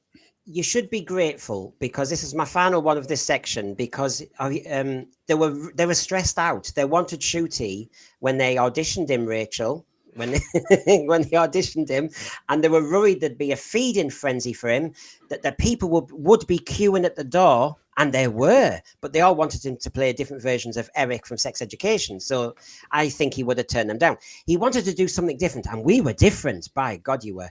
But I'm astonished that the James Bond people weren't there, and I think in 5 years' time there will be. I'd actually like to see. I'm a massive James Bond fan. I would actually like to see huge Ncuti Bond Gatwa fan. attempt James Bond. I mean, after Oh, Craig, God. he would fit into Craig's role. You could swap those two actors; they'd be exactly the same. But with the other one that just came before it, I don't know how the second half of that comment isn't a threat. You'd have to be pretty grave to say, pretty brave to go, don't go there with me. Well, or what? Like, what's the other side of that? It sounds like I have so much power, I'll just get rid of you. Because otherwise, I don't know why you'd need to be brave to say anything to him. He's either going to attack them or he's going to get you fired, is what it sounds like to me with that. Yeah, but the thing is, in my industry, when they also say that, they also mean you will never work again at all. Yeah. But, It's savage. Because it's a bubble. Yeah. Clique. Mm-hmm. Well, so there you go. So we need to make the most of him. We've had season 1. Season 2 is obviously locked up now and getting, edited and everything. But aren't we grateful? Because in a few years' time, he'll be in Hollywood and Mr. Big. So, RTD's done us a favor for the brand. There you go. I pray to God RTD never has any influence on James Bond. My God. Oh, God, no. Don't kill another love of mine. Well, please. it's already wobbling. I mean, the scripts are a bit. Yeah. Well, and of course, the thread is so pleased with that quote. Yeah, I know. I think He's had other quotes like this though, where one of them was, "In 5 years, you'll see him as one of the biggest Hollywood movie stars that's ever existed." So he is enamored with Ncuti. He absolutely thinks he's the best thing ever.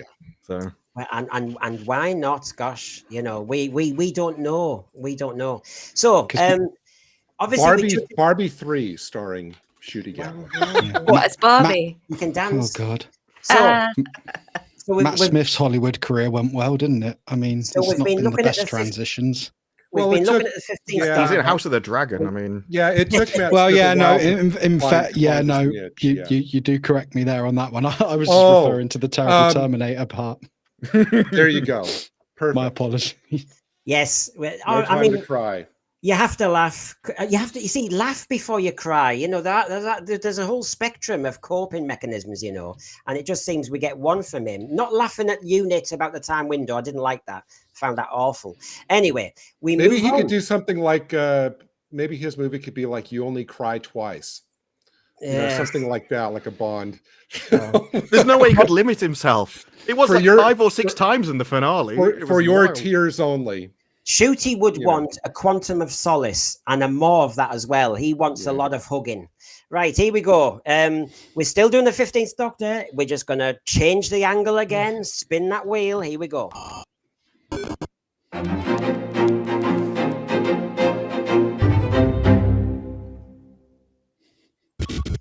A short one. There you go. So, season overview. So this is where you can go anywhere and have dibs on it. But Rachel's idea, little devil that she is, was we could do it a certain way. First of all, though, let me just remind you, because I know you've been burying this into kind of some nuggets in the back of your head. So this is what season 1 looked like. It started with a pile of stinking crap, a god doing a devilish bumnut rap, a hapless doc's tears on a landmine trap, Ruby scared as the figure keeps a gap. Russell found time for some racial speech pap. The doctor then danced with and kissed a chap. Sutekh continued a long-running scrap, who sold out canon for the season wrap. Unwrapping my rhyme, you will notice produces something sublime. Will you feel confused and conned when I reveal AP means the return of Amy Pond? And that is a type of trash that he's been doing to us all season. Oh, have you seen that little there? Susan Triad there. Have you noticed that? And he's got us all apparently salivating because we notice that the end of every line rhymes and that must mean something. Absolute tripe. And yeah, my own work is tripe, yes. So let's go for it.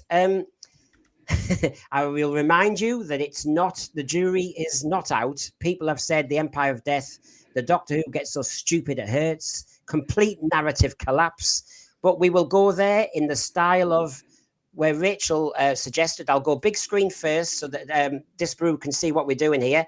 We've got all the Doctors up to Jodie in the middle, just to remind you in case for some reason we've forgotten. And then we've got the 8 episodes of this season. And what we thought was, okay, we had 2 Doctor Light episodes. Let's imagine we had a whole Ncuti Light season. And who would be your favorite Doctor to do these episodes? And I don't mean all of them. I mean, for example, while you're thinking, I'll just say mine. Space Babies, I think, could be Jodie because she'd be going, hiya, fam, right? I think that would work with all the babies. Devil's Cord, I think Sylvester McCoy, because he has been in musicals and he's a bit offbeat, eccentric. Or McGann for the anger when he stares at Jinx Monsoon. I'd love to see that. Or in Boom, the John Hurt War Doctor, I think might work. 73 Yards, Hartnell, because he could have a holiday that week. You know, he always had his little holidays in Celestial Toymaker and that. Dot and Bubble, I think Chris Eccleston, because he would just stare at them and sort them out. Or Matt Smith, because he fits the age range and he would still be allowed to be in their little world and he could deal with it that way. What about Rogue? I think David Tennant, because he kissed everybody anyway. He might as well just get David Tennant back for that. Legend of Ruby Sunday, Tom Baker for the drama of it. And it is Sutekh. Or Peter Capaldi. Empire of Death, John Pertwee, for the soapy ending, because I think he's very patrician with Joe Grant and he'd be going, you go in there, I'll be here, and all the rest of it. And he likes his gadgets. So there you go. I'm just kind of quickly giving you some thinking time. So does anybody want to just go for any of them? Which Doctors? And the thread, please. Let's have a laugh here. You can't pick Ncuti. We've seen Ncuti. I've got to do this. Sorry. Go on. I've got to do this because I promised Jackson, my boy, I'd do this because I knew this was coming up and the concept of it. And he wanted to pick one and he picked for Empire of Death. He said Tom Baker because Tom Baker was awesome. And and Tom Baker should finish off the guy. He should be the guy to finish off Sutekh as he's the guy who started with it. So that's my 10-year-old's perspective. He's got a good choice. You go for it, Jax. So while you're thinking, Bildad, Sylvester would be playing the spoons. I know he would be playing the spoons in Devil's Cord. He would get in there. I know he could be in the Empire of Death because of the spoons. There was a kind of reference there. Review it yourself, Sean Hyatt. David Harding, yes. Space Babies, a dummy. Yeah, I know. I did put the dummy in there, yes, deliberately. Mads McCann, why would we punish them? Yeah. I like the idea of John Hurt doing Devil's Cord because he's like literally coming from a time war against the Daleks, wiping out the universe, and the next thing he's faced with is that climbing out a piano, and it's just like, what? This isn't even worth my time. I saved the universe for this.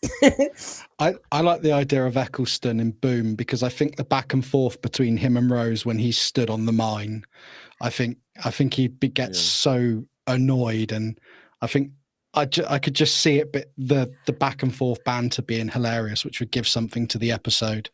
Yeah, I like the idea of 73 yards because then she'll step on the fairy circle and she'll just be gone for the rest of the episode. Great to me. Well, Cinnamon's gone for Capaldi for Boom. He would bring gravitas, yes. I know. That's why I kind of went for the John Hurt as well. But Capaldi, of course, yeah. Okay, I would going all the way back to the Christmas special, for Church on Ruby Road, I actually would, and again, I would never want to inflict any of these on the classic Doctor. That being said, I would actually for the Church on Ruby Road, I'd actually pick Troughton, because Troughton versus the Goblin struck me as something you'd see in those old like TV comics, like in the 60s, where he would encounter Santa Claus, Yeah. or these and that kind of thing. I thought he could kind of fit in with that. For Space Babies would absolutely be Jodie, because you'd have Jodie down trying to make friends with the snot monster. You'd have Graham. You'd have Graham bonding with the older caretaker. Oh, the accountant. You'd have the accountant. You'd have Yaz there trying to take care of all the babies, and you'd have Ryan in the corner sucking his thumb. Yes. So I perfect. actually think the Jodie crew would be perfect for that story. They For would. Devil's They'd be all over it. Devil's Cord, I actually went with Colin Baker, because you have these two loud personalities. I know, please don't kill me, Rachel. Rachel's gonna go. I know, She's I could figured see it out. Rachel just flinch and cancel me as she heard that. But just Yeah, the you're idea of these cancelled. two, loud personalities going at each other, I think would be some kind of, I don't know what that would end up as, but it would be kind of interesting. Well, over For the Boom, overseer. No, sorry, I'm just adding to yours and then keep coming back. Over the overseer says second Doctor for Devil's Cord with his recorder. Oh, and well, there you go. one more in, and There you go. Pertwee was already dressed for Rogue and would tell the guy something like, "My good man, I'm not interested." Anyway, go on, quick, Harry. For Boom, I actually went with Tennant, because he would just stand there over emoting, just like Ncuti. Maybe crying, maybe screaming, maybe doing whatever. But I thought Tennant kind of slots into that. For 73 yards, I went with McCoy for one reason. I actually, not so much for McCoy as the Doctor, but for Ace in the Ruby role for that episode, where she's alone and aging through life and on her own to confront it. I can easily see Sophie Aldred pulling that off and being the sole centerpiece of that kind of an episode. For Dot and Bubble, I actually went with Davison, because the Doctor doesn't really win in this episode, and Davison struck me as a Doctor who had a lot of stories where he didn't really win, or he just kind of. The interesting thing about Dot and Bubble is all of these Doctors would have been able to get into the city, because the Shield was discriminating against Ncuti Gatwa. So these people wouldn't have had that same issue, and they would have been able to save everybody. You mean it would have made sense? Yeah. Oh, well, we can't. Yeah, we can't allow these to make sense, though. No. For Rogue, I actually cheated, because I don't think whoever Ncuti was playing in that episode wasn't the Doctor in that entire episode. So I thought, well, so it can't be one of the canon Doctors. So for Rogue, I actually went with Hugh Grant from Curse of Fatal Death. Okay. Because I thought I could see Hugh Grant pulling off that kind of, in that outfit, in that kind of area. I could see him doing that. I just wouldn't want to inflict What about any of the other Doctors on it. Here's a good one. Tennant in Boom. I don't want to go. Boom. I don't want to go, Boom. Yeah, I like that. So for Legend of Ruby Sunday, I went with McCoy, because just for the scene of the Mel reunion. Yeah. That's why I would want McCoy in that episode. And then for Empire of Death, I went with Capaldi, so he could throw dog insults at Sutekh for the whole episode. Excellent. So got a fair bit of fun there. Any other options as we go? Yes, I would put. Oh, sorry, Nick. No, you carry on. You carry on. You first. Okay. You first. Okay, I would put Colin in Dot and Bubble, because his coat clashes with the pastels, so he would stand out for the right reasons. Nice. And I would put Sylvester McCoy in the Devil's Cord because of the spoons. Go on, Nick. I've said 3. You carry on. Okay, so I would probably put Tom Baker and Space Babies, because there's the side of me that wants to see him dose them up with jelly babies and watch them all go hyper, and watch Nanny cope with that. I would probably slightly more serious one. I would probably have put Matt Smith in Dot and Bubble, because I think the way he showed his emotions with looks and subtle expressions at the end, when sort of the prejudice came up, assuming that the prejudice is at both the Doctor and the companion, I think he would have conveyed such anger and disappointment and sadness all at the same time. I think it would have been a really good, powerful moment. That's sort of my thought there. For Rogue, I would probably... I think I would put...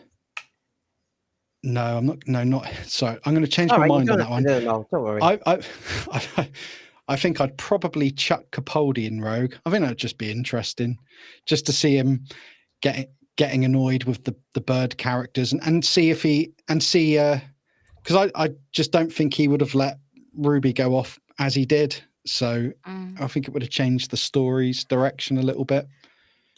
Quite a lot, actually. My favourite bit of the entire Rogue episode is the bit where it goes, "How long do they live?" And he goes like 600 years or something. It was good. That'll be a long time to suffer. And so because I like that line, I think Eccleston would have shared that, but would have carried it through the rest of the episode. Yeah. Well, we've got. Interesting that nobody thinks card uses his. Yeah, that's true. Interesting that nobody thinks McGann would fit into any of these episodes. I think McGann would fit into Rogue, actually.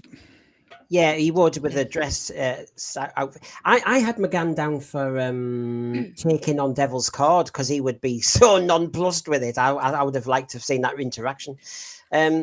So, Disparu, have you got any others to add? Because I'll move on otherwise, if there's any tasty ones you've thought of. Not particularly, because there are some, it's like Space Babies. I don't know who you could put into Space Babies that would actually save that episode. So, career ending. I think those 3 are the kind of the most interesting ones for me. It's the same. Yeah. It's the same with the Sutekh one. There is no one that could have carried the reveal of there's nothing. So, oh well, now we've kind of reviewed quickly. Is anyone going to buy that then? No. Did you see what Xavi said about this? Go on. No. Xavi tweeted out like some custom artwork or something they've got for their version. It was an exclusive thing, and underneath there's a load of people going, "I'm not going to buy it," and so they just posted like an hour afterwards with some kind of meme of being like, "Oh, what are you?" It's like every time someone says they're not going to buy a new product that we've just released, and it was like again attacking the audience over something because they weren't interested in it. It was wild. I mean, this isn't the artwork so yet, I'm going to buy it. I'm waiting for the overpriced steelbook. That's the one. That was what Xavi was selling. Oh wow! Okay. Wow. Oh, he's so airbrushed. Yeah. Oh, yeah, he is. Now, here's a question for you folks, since we're on season 1 and Ncuti. Imagine this letter. Dear Russell T Davies from Disney, of course. To get season 3 commission out of us, we would require a few changes. What would they be? Is this from actual Disney or me? That's a very different question. Yeah. All of it? So, yeah, what would you... Go on then. You've got to prioritize. You're going to be constructive because Disney. You want to get your fingers in it more, and I think they might actually. I mean, Disparu, do you think they would actually say, Russell T Davies, you have to go? Well, the rumor always was that I can't remember where I heard it, but it was that he was used in the discussions with Disney. That he thought he was coming back for 3 episodes, but they used him in the negotiations with Disney because they needed a big name to bring the show back in the first place. And so I don't think Disney have any idea what Doctor Who is. I think when it comes to America, you've got like people that heard about it, but the majority of America probably doesn't know or care about it that much. And so they just wanted someone who seems to be successful and had that reputation, and that was him. And I don't think they have a backup plan. I don't think they'd even have ideas of how to save it, because we've seen the shows that they make. They make shows like The Acolyte. They don't know how to turn around their own shows, let alone a British one. The Acolyte. I haven't seen it yet because I haven't got that string. To help me understand what they might do with Doctor Who if they really controlled it. What's the big problem with the Acolyte that you can see coming across? I think Disparu should take this one. Well, the Acolyte has many of the same issues. It's done by Leslie Headland, and she's basically just made it all about her and like her version of Star Wars. How it comes across like fan fiction. Yeah.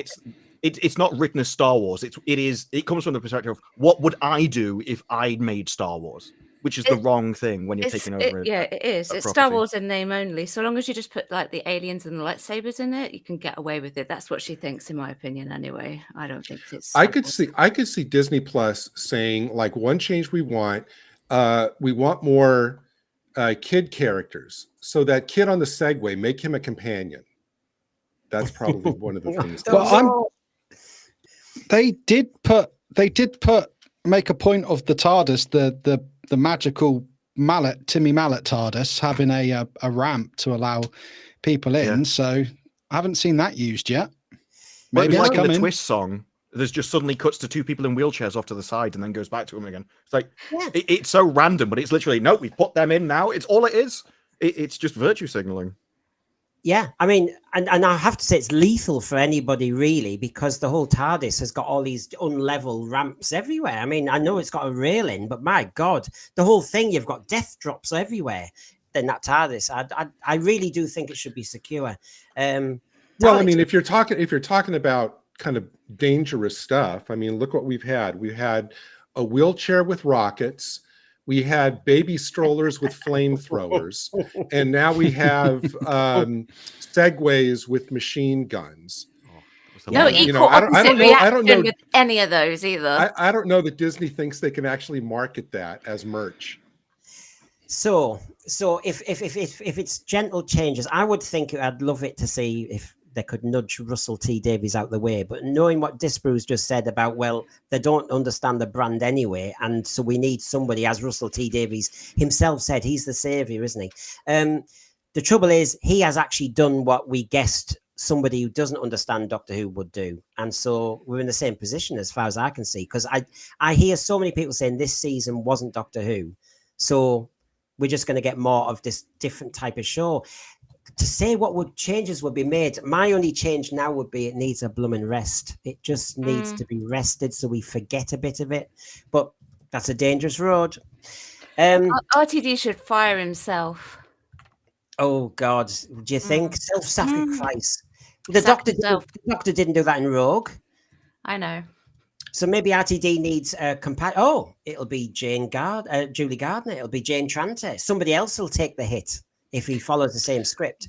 Now, this is Disney's. I honestly can't see Disney sinking in. I mean, this deal was for 26 episodes, which includes the Sea Devils thing, which they're going to start filming in September. Yeah. But I can't see them ponying up for another 13 or 26 episodes unless financially they get something back, and they're not getting anything financially back with these ratings. So that's why I went with the merch idea. They're going to try to do something. They said, well, if we can't get viewers, maybe we can try to get money with merch. I don't know. It hasn't worked for anything else. Like when they did Kenobi, they tried to release the lightsabers, didn't even get funded because no one was buying them. Merch. What Disney has found out, and I assume they've at least realized it by this point, although they have released Acolyte stuff, is if no one likes the show, no one buys the merch. And so you can't save low viewers with merch. Because there's no one there to begin with. I don't think they have a choice. They probably signed the contract for it in the first place. And when you like the Acolyte, it's 8 episodes for $180 million. So there was Secret Invasion, 8 episodes for $200 million. They throw away a lot of money as it is. I mean, I remember when I first heard Disney were involved with this, and I was thinking, oh my God, Disney, they let Boba Fett ride in on a Rancor rather than use Slave One to solve a siege. This tells me everything I need to know about what Disney will do to Doctor Who, and frankly, it's not really been wrong. And that's why it can't really be saved. If Davis resigned tomorrow, you'd still be the BBC replacing him, and the BBC all agree with him. So they just hire someone just like him. This is one of the situations where it's so infested in the company. The entire company needs to change rather than anything else. Yeah, And so I think the only way you could save it is selling the rights to somebody else at this point. Yeah, I see what you mean. I think the echo chamber, which is the BBC now, means that they're all. I mean, how many executive producers do they have on Doctor Who? I was stunned how that's multiplied in effect. Anyway, if you've been enjoying what we've been delivering, there must be some people out there. Subscribe now, or I'm gonna cry. I can do it. I'll just throw some water on my face like he does. Or let's go for that awful Sutekh effect.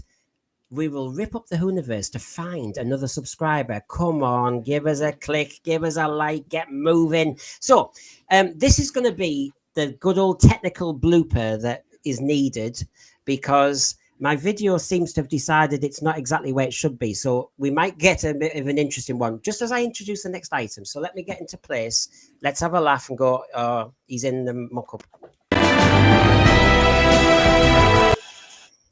Yeah, that's good.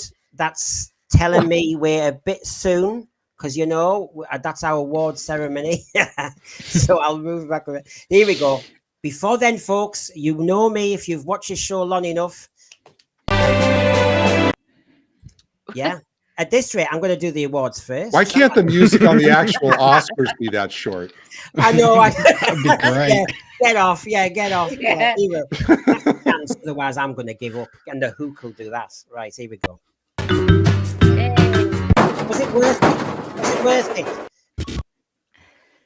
Was it worth it? Oh my God. Right. Okay. Space Junk. If you don't know the show, this is what we do. We actually throw up some items and throw up literally from the last season. And I'm going to ask you, because I think I know where you're going to bend here. Normally, we just get rid of one item. In this case, I'm going to say, look, you've got Vlinks, the Segway with rocket missiles fight, you've got the time window, you've got the memory TARDIS, you've got the ambulance from Boom, and you've got the brand new Gizmo sonic screwdriver. You can save one of them. I will personally say now, while you're thinking, the time window was just another kind of one of those nonsense things.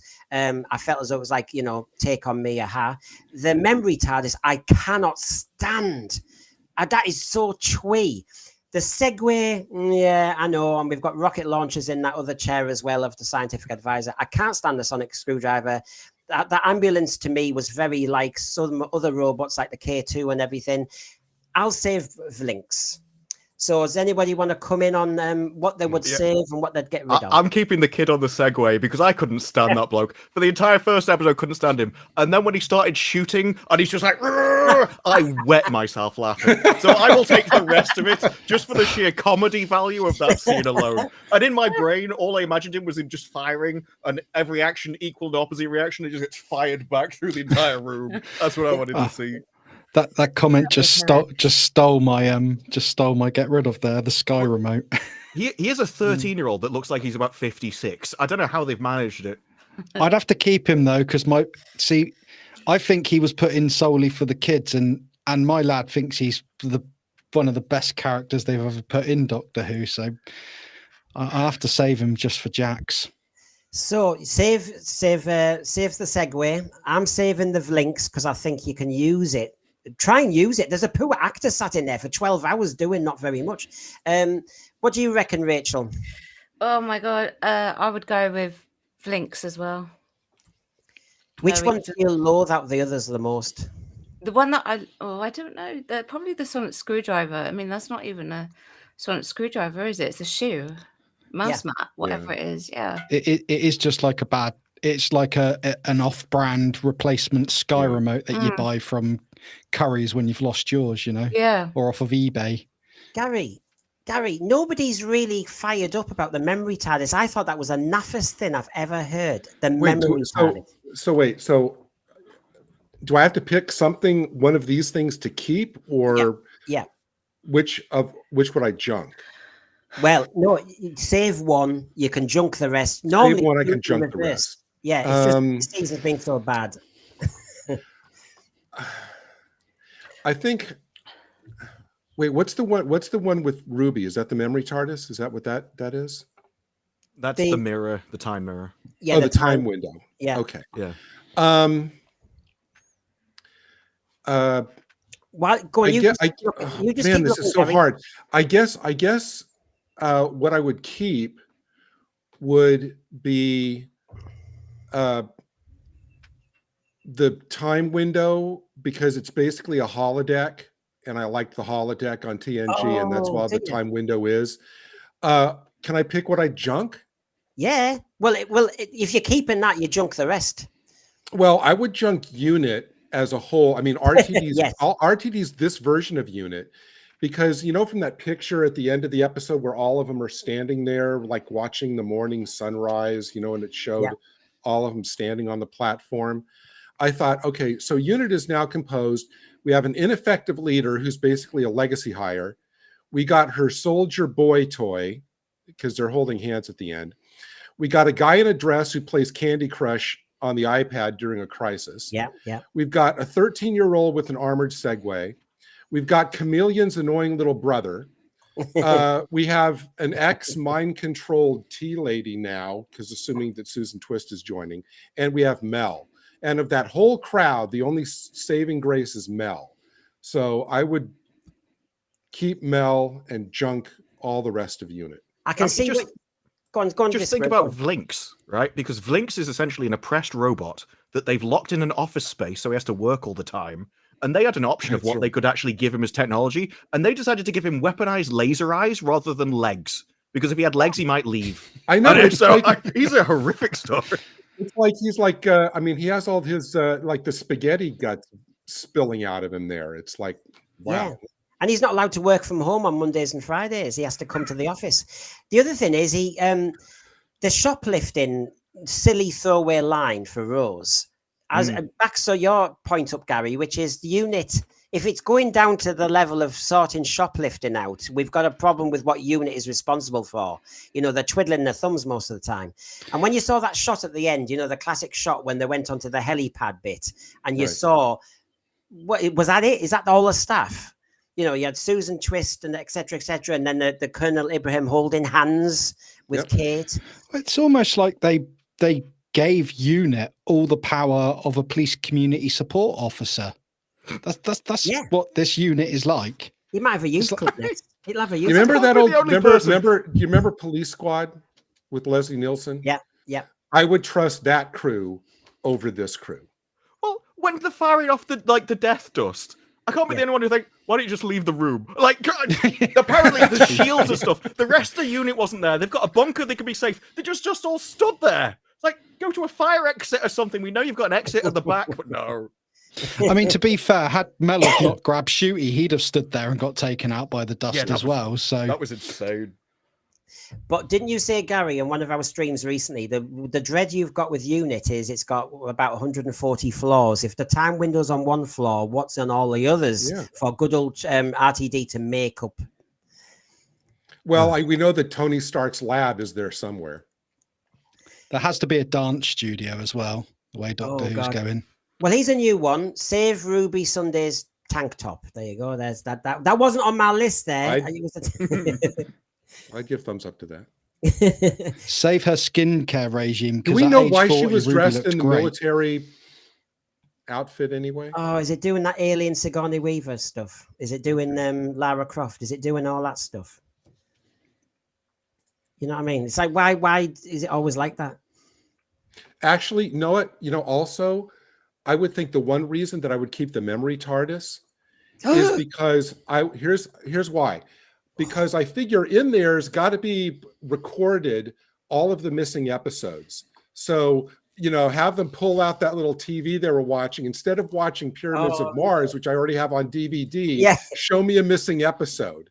And just, make good use out of the memory TARDIS. Disparu, what did you make of the fact that they're in the memory TARDIS? They have that little kind of, TV screen, as Gary mentioned, and they're looking at old episodes of Tom Baker, and he said, I was very different, and you wouldn't recognize me. And it almost was the disconnect, wasn't it? It was like, I was completely different. That was the whole point. If you want to do a reboot, and you want to be like, well, you don't need to know anything else, and we can't talk about those doctors on the set, you can't then start bringing it in. You can't play both sides and be like, look at this, you remember this, don't you? We don't care about that though. They're just people that traveled in the TARDIS. So no, I think But if you want a fresh start, you got to have a fresh start. I kind of feel that RTD on his first time round, he didn't overly reference past Doctors too much, did he? Because it wasn't, if I'm right in saying, it wasn't really until Matt Smith came in the 11th hour and he's walking towards the Atraxi, and then you see all the faces through the hologram and then they crap their pants and fly off. And I remember at the time thinking, yay, yes, you've shown all the old Doctors. This is amazing. Well, it's a cheap trick for nostalgia a lot of the time. Because otherwise, yes, you could be like, well, the Daleks are here, and maybe that's the time to bring in when you've met the Daleks before. So you can introduce it via the story. But if you just like look at these faces as it was, when you've been like, no, we can't do this, then it is just, do you remember this? Which is what the memory TARDIS was. Do you remember this? Do you remember this? Do you like this? This reminds you of a better time, doesn't it? And so it was kind of a cheap trick, and especially in one of the interviews where it's like, this was made with love. It's like, you can't have a thing that was made by love after you followed it with think harder, and you've used your sonic screwdriver to pull out a screen of a television, which is now turned into a tablet with a solid metal. And I'm like, what? How does that even work? And so, no, I would keep the memory TARDIS just because it led up to hilarious lines like think harder. And the TARDIS is remembering itself rather than anything inside. Yeah, well, so that look, let's get the frivolity going now. Thread, here we go. We're going to talk about which awards you'd hand out, and they're not the normal awards. So just get ready for it.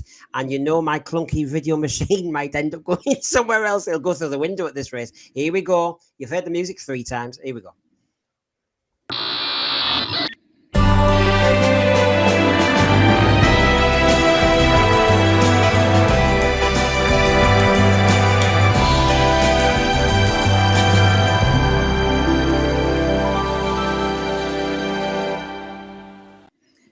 Is that Timothy Dalton? Yeah, Razalon. Yeah. Okay.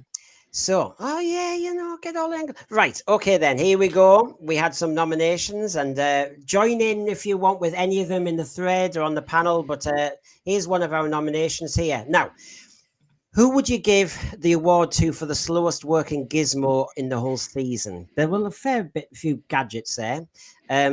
The slowest working gizmo. I've got mine down as that landmine in Boom, because you can stand on it, do your shopping, do your ironing, you can cry, you can have a very long piece of dialogue, you can do War and Peace, and it still doesn't go off.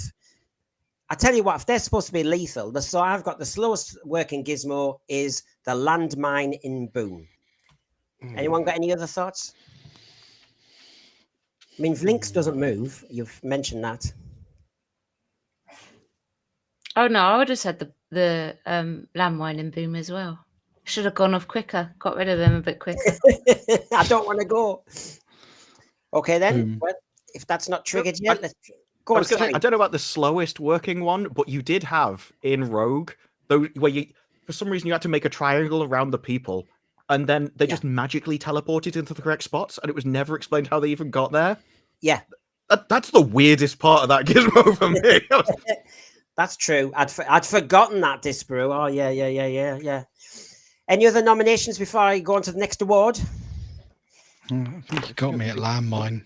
Okay, then. The keeping a straight face in the face of comedy gold. My nomination for this is the Bad Wolf team when they read RTD scripts, because I just think, I'm sorry, but they must go, oh my God, we can't question him, but this is crap. Anyway. Can you imagine when he delivered the Space Baby script and they all looked at him going, Russell?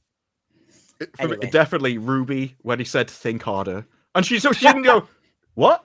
And she went, oh yeah, that makes perfect sense. Oh, obviously, I'll just think harder, and then look constipated for a bit. It was like, and nobody questioned that when they read the lines. Like, no, that makes sense. Okay. Well, I would say almost every scene in Space Babies where they're trying to, where they're actually talking to the babies. That would have been, I would have loved to have seen how that was filmed. I'm also thinking that in the scene where in Devil's Cord, where Jinx is wearing the dress against the black thing, and they're trying to have this really dramatic, scary scene. Yeah, that was comedy gold. When she's playing the piano, when she goes, Daddy, makes a song about how Daddy doesn't love me. Yeah. What is happening? Mad McCann, the ambulance in Boom. Yeah, they were very slow, weren't they? Yeah, that's true. Sutekh was slower killing them. Yeah. I mean, I know. Yeah. The slowest working gizmo is RTD. His brain power has really declined. Right. Okay. Very good. Parker, the time window doesn't show a street sign until a faceless cloak points at it. Yeah, it is very slow, isn't it? Maybe they shook it up by the end. You also had the bit with the death dust where he's going out the TARDIS. He's got every planet is dead, goes inside, has a conversation, comes out and goes, every star is dead. And like, wait, what? How many stars have you visited to? And then he goes outside and there's a star right in front of him and the entire behind him is just full of stars. Like, yes. Yeah. Over the overseer, Ruby keeping a straight face when the doctor stubs his toe and cries for half an hour. All right, okay. And I guess the pointing scene, is good because they're going like, at first they were going, oh, can she see me? And she's going like, Mom, I'm saying basically you're watching a television show that you're standing inside of, and expecting the characters to see you. And then was that sign there in the special? Or was that sign added for the finale? I don't I thought it was added because he didn't know where he was going with it. Okay. I always thought then if they're going to go with that, then Ruby's original name should have been Return Shopping Carts Here. Oh, I've seen some. John Uden has put some up. Cinnamon Toast Crunch has reminded me of this. I'd forgotten Ncuti shouting space babies like it for the first time. I mean, comedy gold. Those babies didn't laugh, did they? Space babies, space babies. He went on and on and on. And that I just wonder how many people got drunk on Space Babies that night. How many times did he say it? And they take a shot or something, When Ncuti was actually explaining that the monster was composed of the baby snot and doing it as like a straight ahead line, like, and then coming up with the way to power the ship. It's like, we're going to take all the crap filled diapers. And if we blow them out, then that'll solve the problem. Yeah. Okay. Now, this is one of yours. In the writer's room, though. And you read every script, you've got them all in front of you, and you go, no, space babies. That's the strongest one to launch. That'll grab them. That's, that'll. Certainly was a launch at the end. All these children who are refugees, suddenly we're going to fire at a planet and hope for the best. Anyway, Gary, this is one of your awards. The early warning system of oncoming disaster, cloaked as the Cultural Sensitivity Award. This is kind of meta. This is a little bit meta, and you have to go back before the season. Go on, then. You can give us your nomination for this one. My nomination for this is Walking Davros, because that right away was a crystal clear signal that what we were about to get was going to be colossally bad.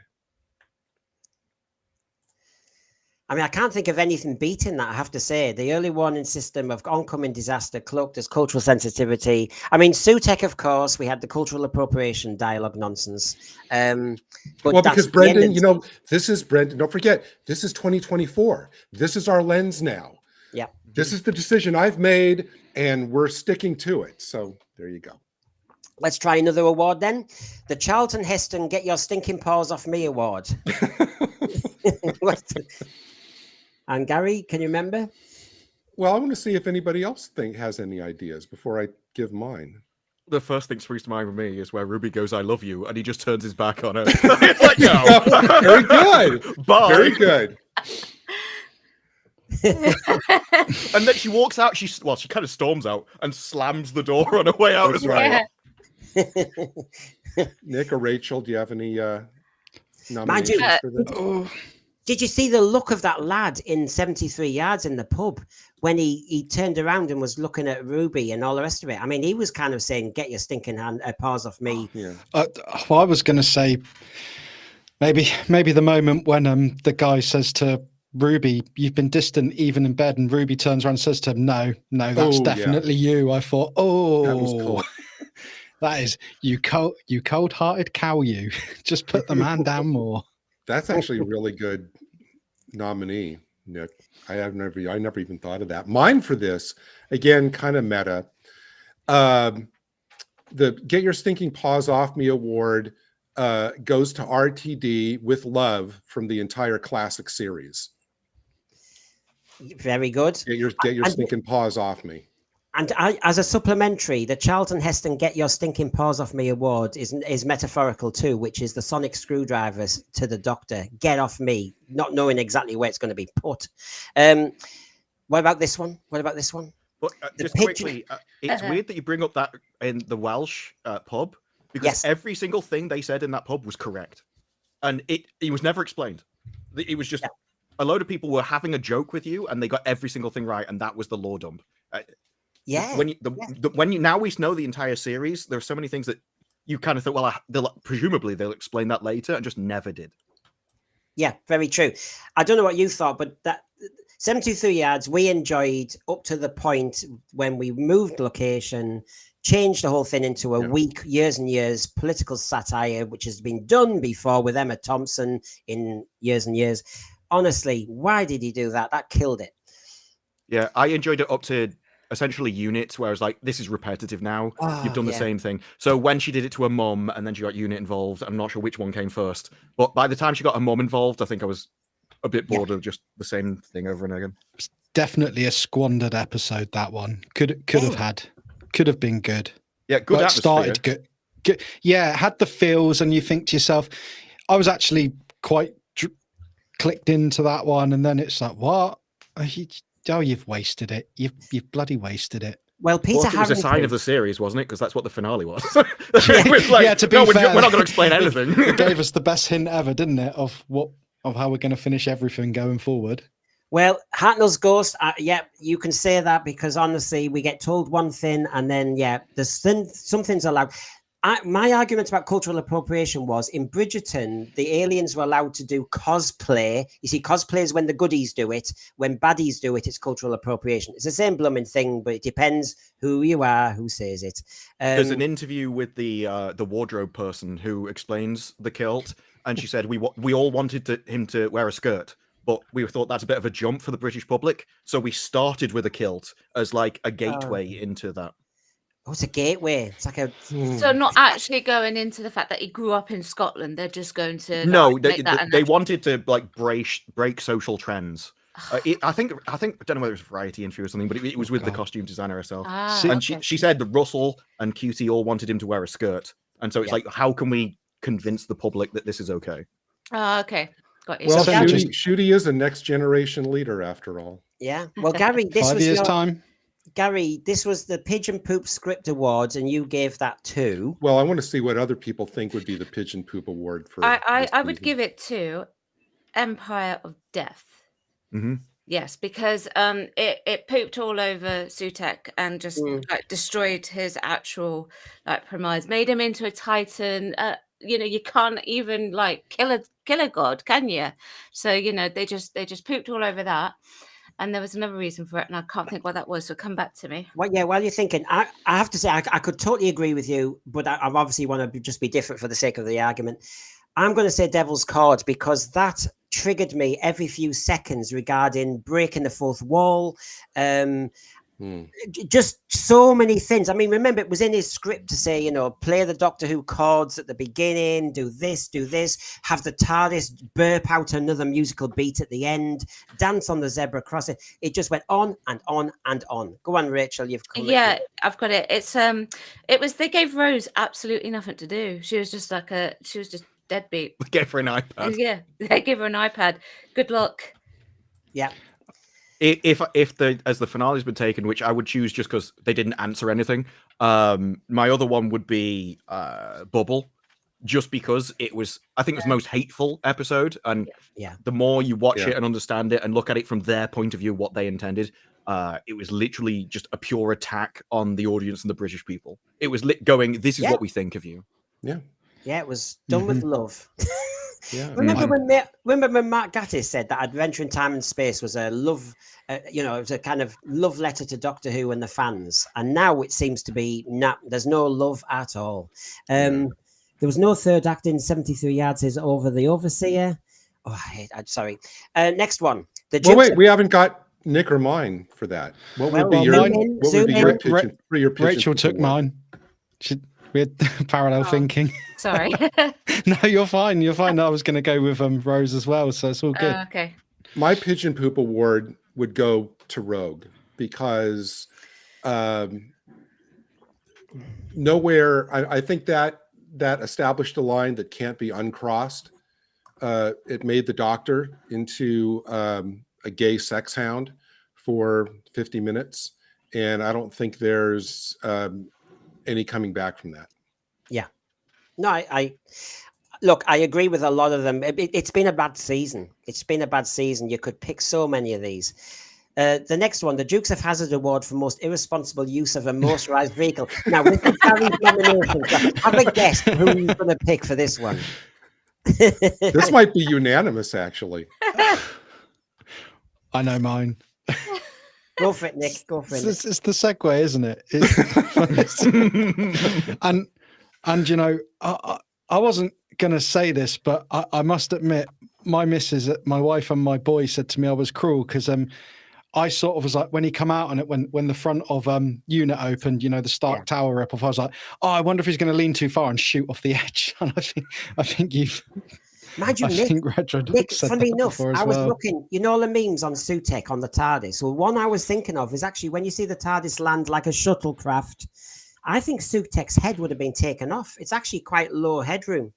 So, I mean, I was thinking. I mean, the TARDIS did also explode. So I think there's bigger problems with that one.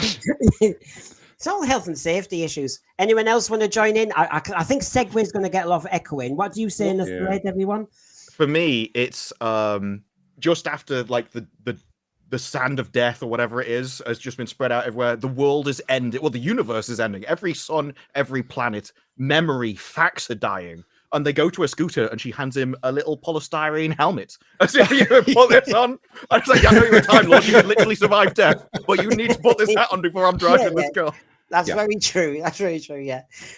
I mean, I've never seen any motor vehicle go that fast in London either. I mean, that was amazing to do that. Well done. So, does anyone want to add any more to this apart from the predictable? You mean this award or thoughts on the season? No, on this award. That was that. No. Okay. It's a segue. Next award then. The Office Employee of the Month Award. Rose. There we go again. I think I spoke for Nick there as well. You did that without moving your mouth. Yeah, no. I really want to see. I said it when we were talking about the episode. I so want to see Rose's job application for unit. I want to see like under the whole like work experience. I want to see what I it's want to pure see. nepotism. I want to see what he did for that. My uncle's a Time Lord. Yes, my uncle's a Time Lord. And my mad auntie as well. Mad Auntie Mel. Yeah. Well, we know she's got one qualification, and that's able to use an iPad. It's a very good one. It's better than me on this thing. Yeah, keeping cool under pressure. I can keep using an iPad even if an interdimensional god is 4 feet in front of me.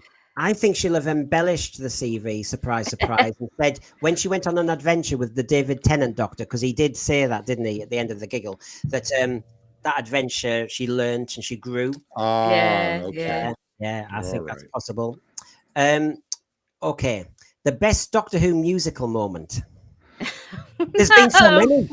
There's been my nomination will be the end blooming credits. Oh my God, that's mine, because I honestly. I am not listing any of those musical moments. The Goblin King and that dance, the whole of the Devil's Chord, and what was that going on with the Strictly dancers at the end? Why was that necessary? And you know, he had that little breadcrumb saying there's always a twist at the end. So what is the twist at the end? Sutekh? Well, that was Susan Twist. She's in the end of every credit. Yeah. Okay. I think it was literally a message. Literal. Yeah. Literal. Yeah. Yes. Anybody want to posit? I know I've put the word best, which is trouble. My nominee is when the Beatles cosplayers are in the hall and they're standing outside the little piano with the little floaty gray musical instruments above it, and they're going, maybe it's that, maybe it's that. That was cartoon. That was great. A lot of people are saying the title music. I know it's the only one I can list. I'd have to reuse what I said before when they start singing about how Daddy was nasty to me. I'm like, this explains everything. This makes your entire character. Amazing. Musical theatre, Rachel. Have you got a moment that was good? Oh, do I have to? Yes. I don't know. I don't think it was really any good, to be honest. Probably Jinx just like randomly bursting into song, like 2 different levels of volume in it with her. So Yeah. Okay. like that. Oh God, yes. I know. Yeah. You know what I I'm mean? never going to rewatch them. Yeah. The Yeah. least convincing Doctor Who special effect. Ncuti Gatwa.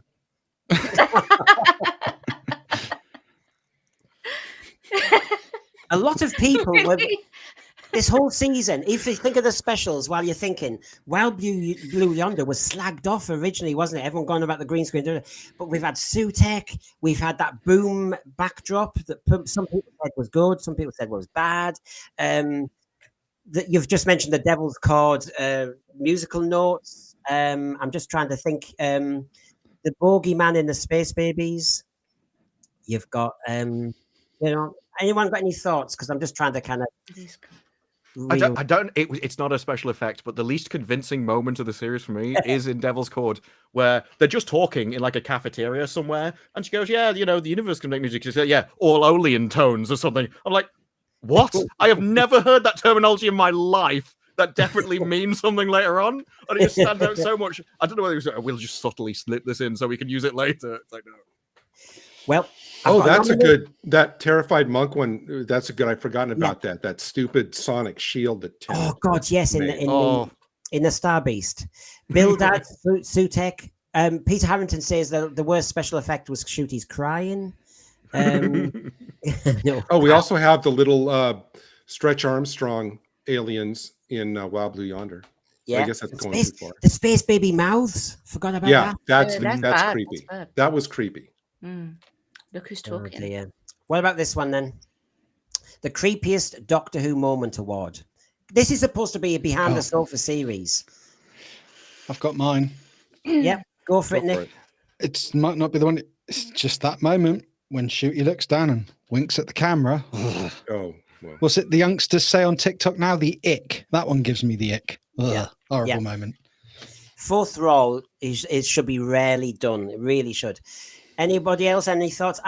Creepiest to me, it's been creeped out by This Is Not Doctor Who, so I've got a whole list. I certainly. Well, what are some of yours? Being scared. What's some of yours? Well, remember, and I've got to park it. I am gay, but I just thought, why have we? It wasn't the kiss, of course. It was that whole 2 lads in the garden talking about spaceships, and then you thought, where are we going with it? And one thing that creeped me out was that horrible line about the Doctor and Rogue talking about who kind of spruced up their spaceship better, who was good at housekeeping, who was good at the laundry. That it was nails on a chalkboard to me, because I thought I was hitting so many gay stereotypes. It was just, and I think I'm creeped out by a lot of the tears that are going on because they seem inappropriate and misplaced. If you think of in Rogue, he got very upset, and it was because he realized he was supposed to be looking after Rose and he ballsed it up. And it was anger with himself, or I'm in trouble now, more like. It was so unheroic. So yeah, I'm stretching the word creepiest, but I just thought, this is just troubling me. I can't stand this. I could go on. To give a straight answer for this, and not as an opportunity to take the Mickey out of the season. Honestly, I would say the creepiest Doctor Who moment is the scene in 73 Yards where Ruby's in the pub before you know that they're all joking. Those little few minutes with Sean Phillips setting up the mythology of the fairy circle, and they're all playing into it. Just that little 3 to 4 minutes, I thought that was actually that's like proper creepy, isn't it? Yeah. Yeah, that was like creepy or Welsh. Yeah, I just didn't know you could almost imagine that it's sort of like in the episode of Torchwood where they all go off and they get caught by like that strange sort of inbred family. You could almost have imagined that pub scene becoming like that and sort of trapping her, trying to eat her or something. I know it didn't go there, but you could almost get that vibe from that scene. Until they did the joke, which killed it. I mean, they built the atmosphere. And they did. Terrified Monk says the bi-generation. I know at the time people found that problematic, and we've mentioned the visuals of it. You've got two really, well, you want them to be two strong lead actors, and I really thought, why are you doing this to them? You know, you have to pull anyway. So there we go. Last one, last award. No, there you go. There's the award. Thank you for coming. Who's going to buy stuff like this? I do buy all this. Is anyone else a nut job like me on character options? I'm obviously buying them because my son will want them on his display. Definitely not for me. Definitely not for me. I definitely don't want that remembrance of the Dalek Stavros. I haven't got it from the first time, so I have to get it. And unfortunately, boxing it up like this way in the package, makes it look like a. I know what you think. You know, a pay toilet. But it kind of says a lot about where Doctor Who has gone now. That now it's an exclusive for B&M, which is essentially for Americans or whatever. It's just a budget kind of collect-all stall. There's nothing prestigious about B&M at all. So they would take a lot of kind of stock that other stores couldn't sell. So it's a bit weird to use them as an exclusive place to sell merch in the first place. The annoying thing about B&M is, and I've actually heard a member of staff tell me this in B&M, they've admitted that the staff, when the Doctor Who stuff come out, they will buy it themselves to sell on and make a profit on eBay. Yes, it's fantastic. I'd love to know if they can still do that, though. Well, so is there going to be a snot monster figure from character options coming in? How many 15th Doctors are you going to have now? It's just going to be. But for the creepy moments, don't you think that saving the snot monster that wants to kill all of the babies is very creepy in itself? Like, it never at any point said that was a good thing. It still wanted to eat them all. They were still scared of it, but they saved it so they could unleash it on an unsuspecting planet. Yeah, that's a creepy story in itself. It's weird that. Should they have gone there and actually done that story? No. If I was that planet, I'd be like, you're not landing here. Because they had their own planet. They were above it. They could have just gone down there. I just wanted a Ripley moment. Yeah. Just sorry, Brendan, carry on, man. No. Yeah, we don't have border control, but we just don't want our planet polluted with all these dirty nappies. Clear off. Right then. Murderous space creatures. Just put in a scene like at the end of Christmas Invasion where this big bolt, the last thing is this big bolt coming out of the planet and just blowing the ship up. To be honest, I know the accountant said she knew roughly how to fly the ship, roughly, but the Doctor just left them to it. And remember, the Doctor in Dot and Bubble said, I'll take all you horrible white supremacists and I'll take you to a planet to colonize because, but those poor space babies, he wasn't going to give them any taxi service at all. Unbelievable. Why not just take them in the TARDIS? I'm still confused. Yeah. I mean, yes. Did I miss something in that episode? Because, I mean, the TARDIS can tow a planet. Did they say some reason why he didn't just tow the ship in that? Was there a moment I missed? He wanted put them in the TARDIS. It's big enough. He didn't need to take the rest of the ship with him. Yeah. John in the chat says maybe they should put out a space baby pram. That would be a good piece of merch. Yes, it would, wouldn't it? Yeah, well done, John. John's now into merchandise in here. There you go. There's an idea. You should copyright it fast. Yeah, right. John will buy it. The couple of stick-ons of Shooty's face somewhere on it. How many young Whovian cosplayers are going to show up at conventions when they've not long had a kid now with their kid as a space baby? It's an excuse to get them in. Or a toy baby bugger with flamethrower. That was, as Peter Harrington said. Well, we're coming to the end. Thank you, all of you. And I just want to say one more call out to. I'm sorry. There's a comment. I would buy a remote-controlled Segway Boy action figure. What would I actually? They'll do it just to spite you. That's what they do. So, if you've been hovering on that button, please, now's your moment. Give us a subscription. Thanks for your view. And join us again tomorrow night, Sunday night. We will be looking at Chris Eccleston's best and worst and a few other surprises. But that's tomorrow night at 7. Thank you. I thank you, all of you. I mean, but thank you very, very much, Disparu, for giving us a shout Been a out pleasure. and for coming on. I've Thank really you. appreciated it. Thank you very Yeah. much. Thanks to a dynamite chat. Yes, I know. They Brilliant. were awesome. I know I'm going to have to get more moderators, and I don't need to moderate, but you know what I mean, to just kind of keep it going. Stellar stream. Thank you, Divine and Dragon. Thank you for your note earlier today. I will reply. Great job to everyone on the panel and in the chat. Yes, it was really enjoyable. Lots of fun. We need fun at the end of all this lot. You've got Disparu's reviews there. You've got, you know, comments on Rachel's channel about this. I'll just remind everybody, a lot of us are streaming, and you know, there's some really good stuff out there, and you know, it's therapy. We do need to talk about this. So, And I think that's one of the keys, that if they're not going to give you good entertainment, you have to create it yourself. And Yeah. so, Yeah. you know, they will get replaced. And eventually. I'll be appearing on my front landing for the rest of the weekend, shouting about Doctor Who if anybody wants to come by. Chat. Don't shout. Talk nicely. No shouting. Yeah, No you can shouting. chat. You can chat. I'll shout. So thank you very much, everybody. I've really enjoyed it. Time to finish. So you know what we're going to do. Disparu, you may not have seen this. We get Rachel doing Vogue. This is is what my we get. fault. It's your fault. You started this. I know. Here we go.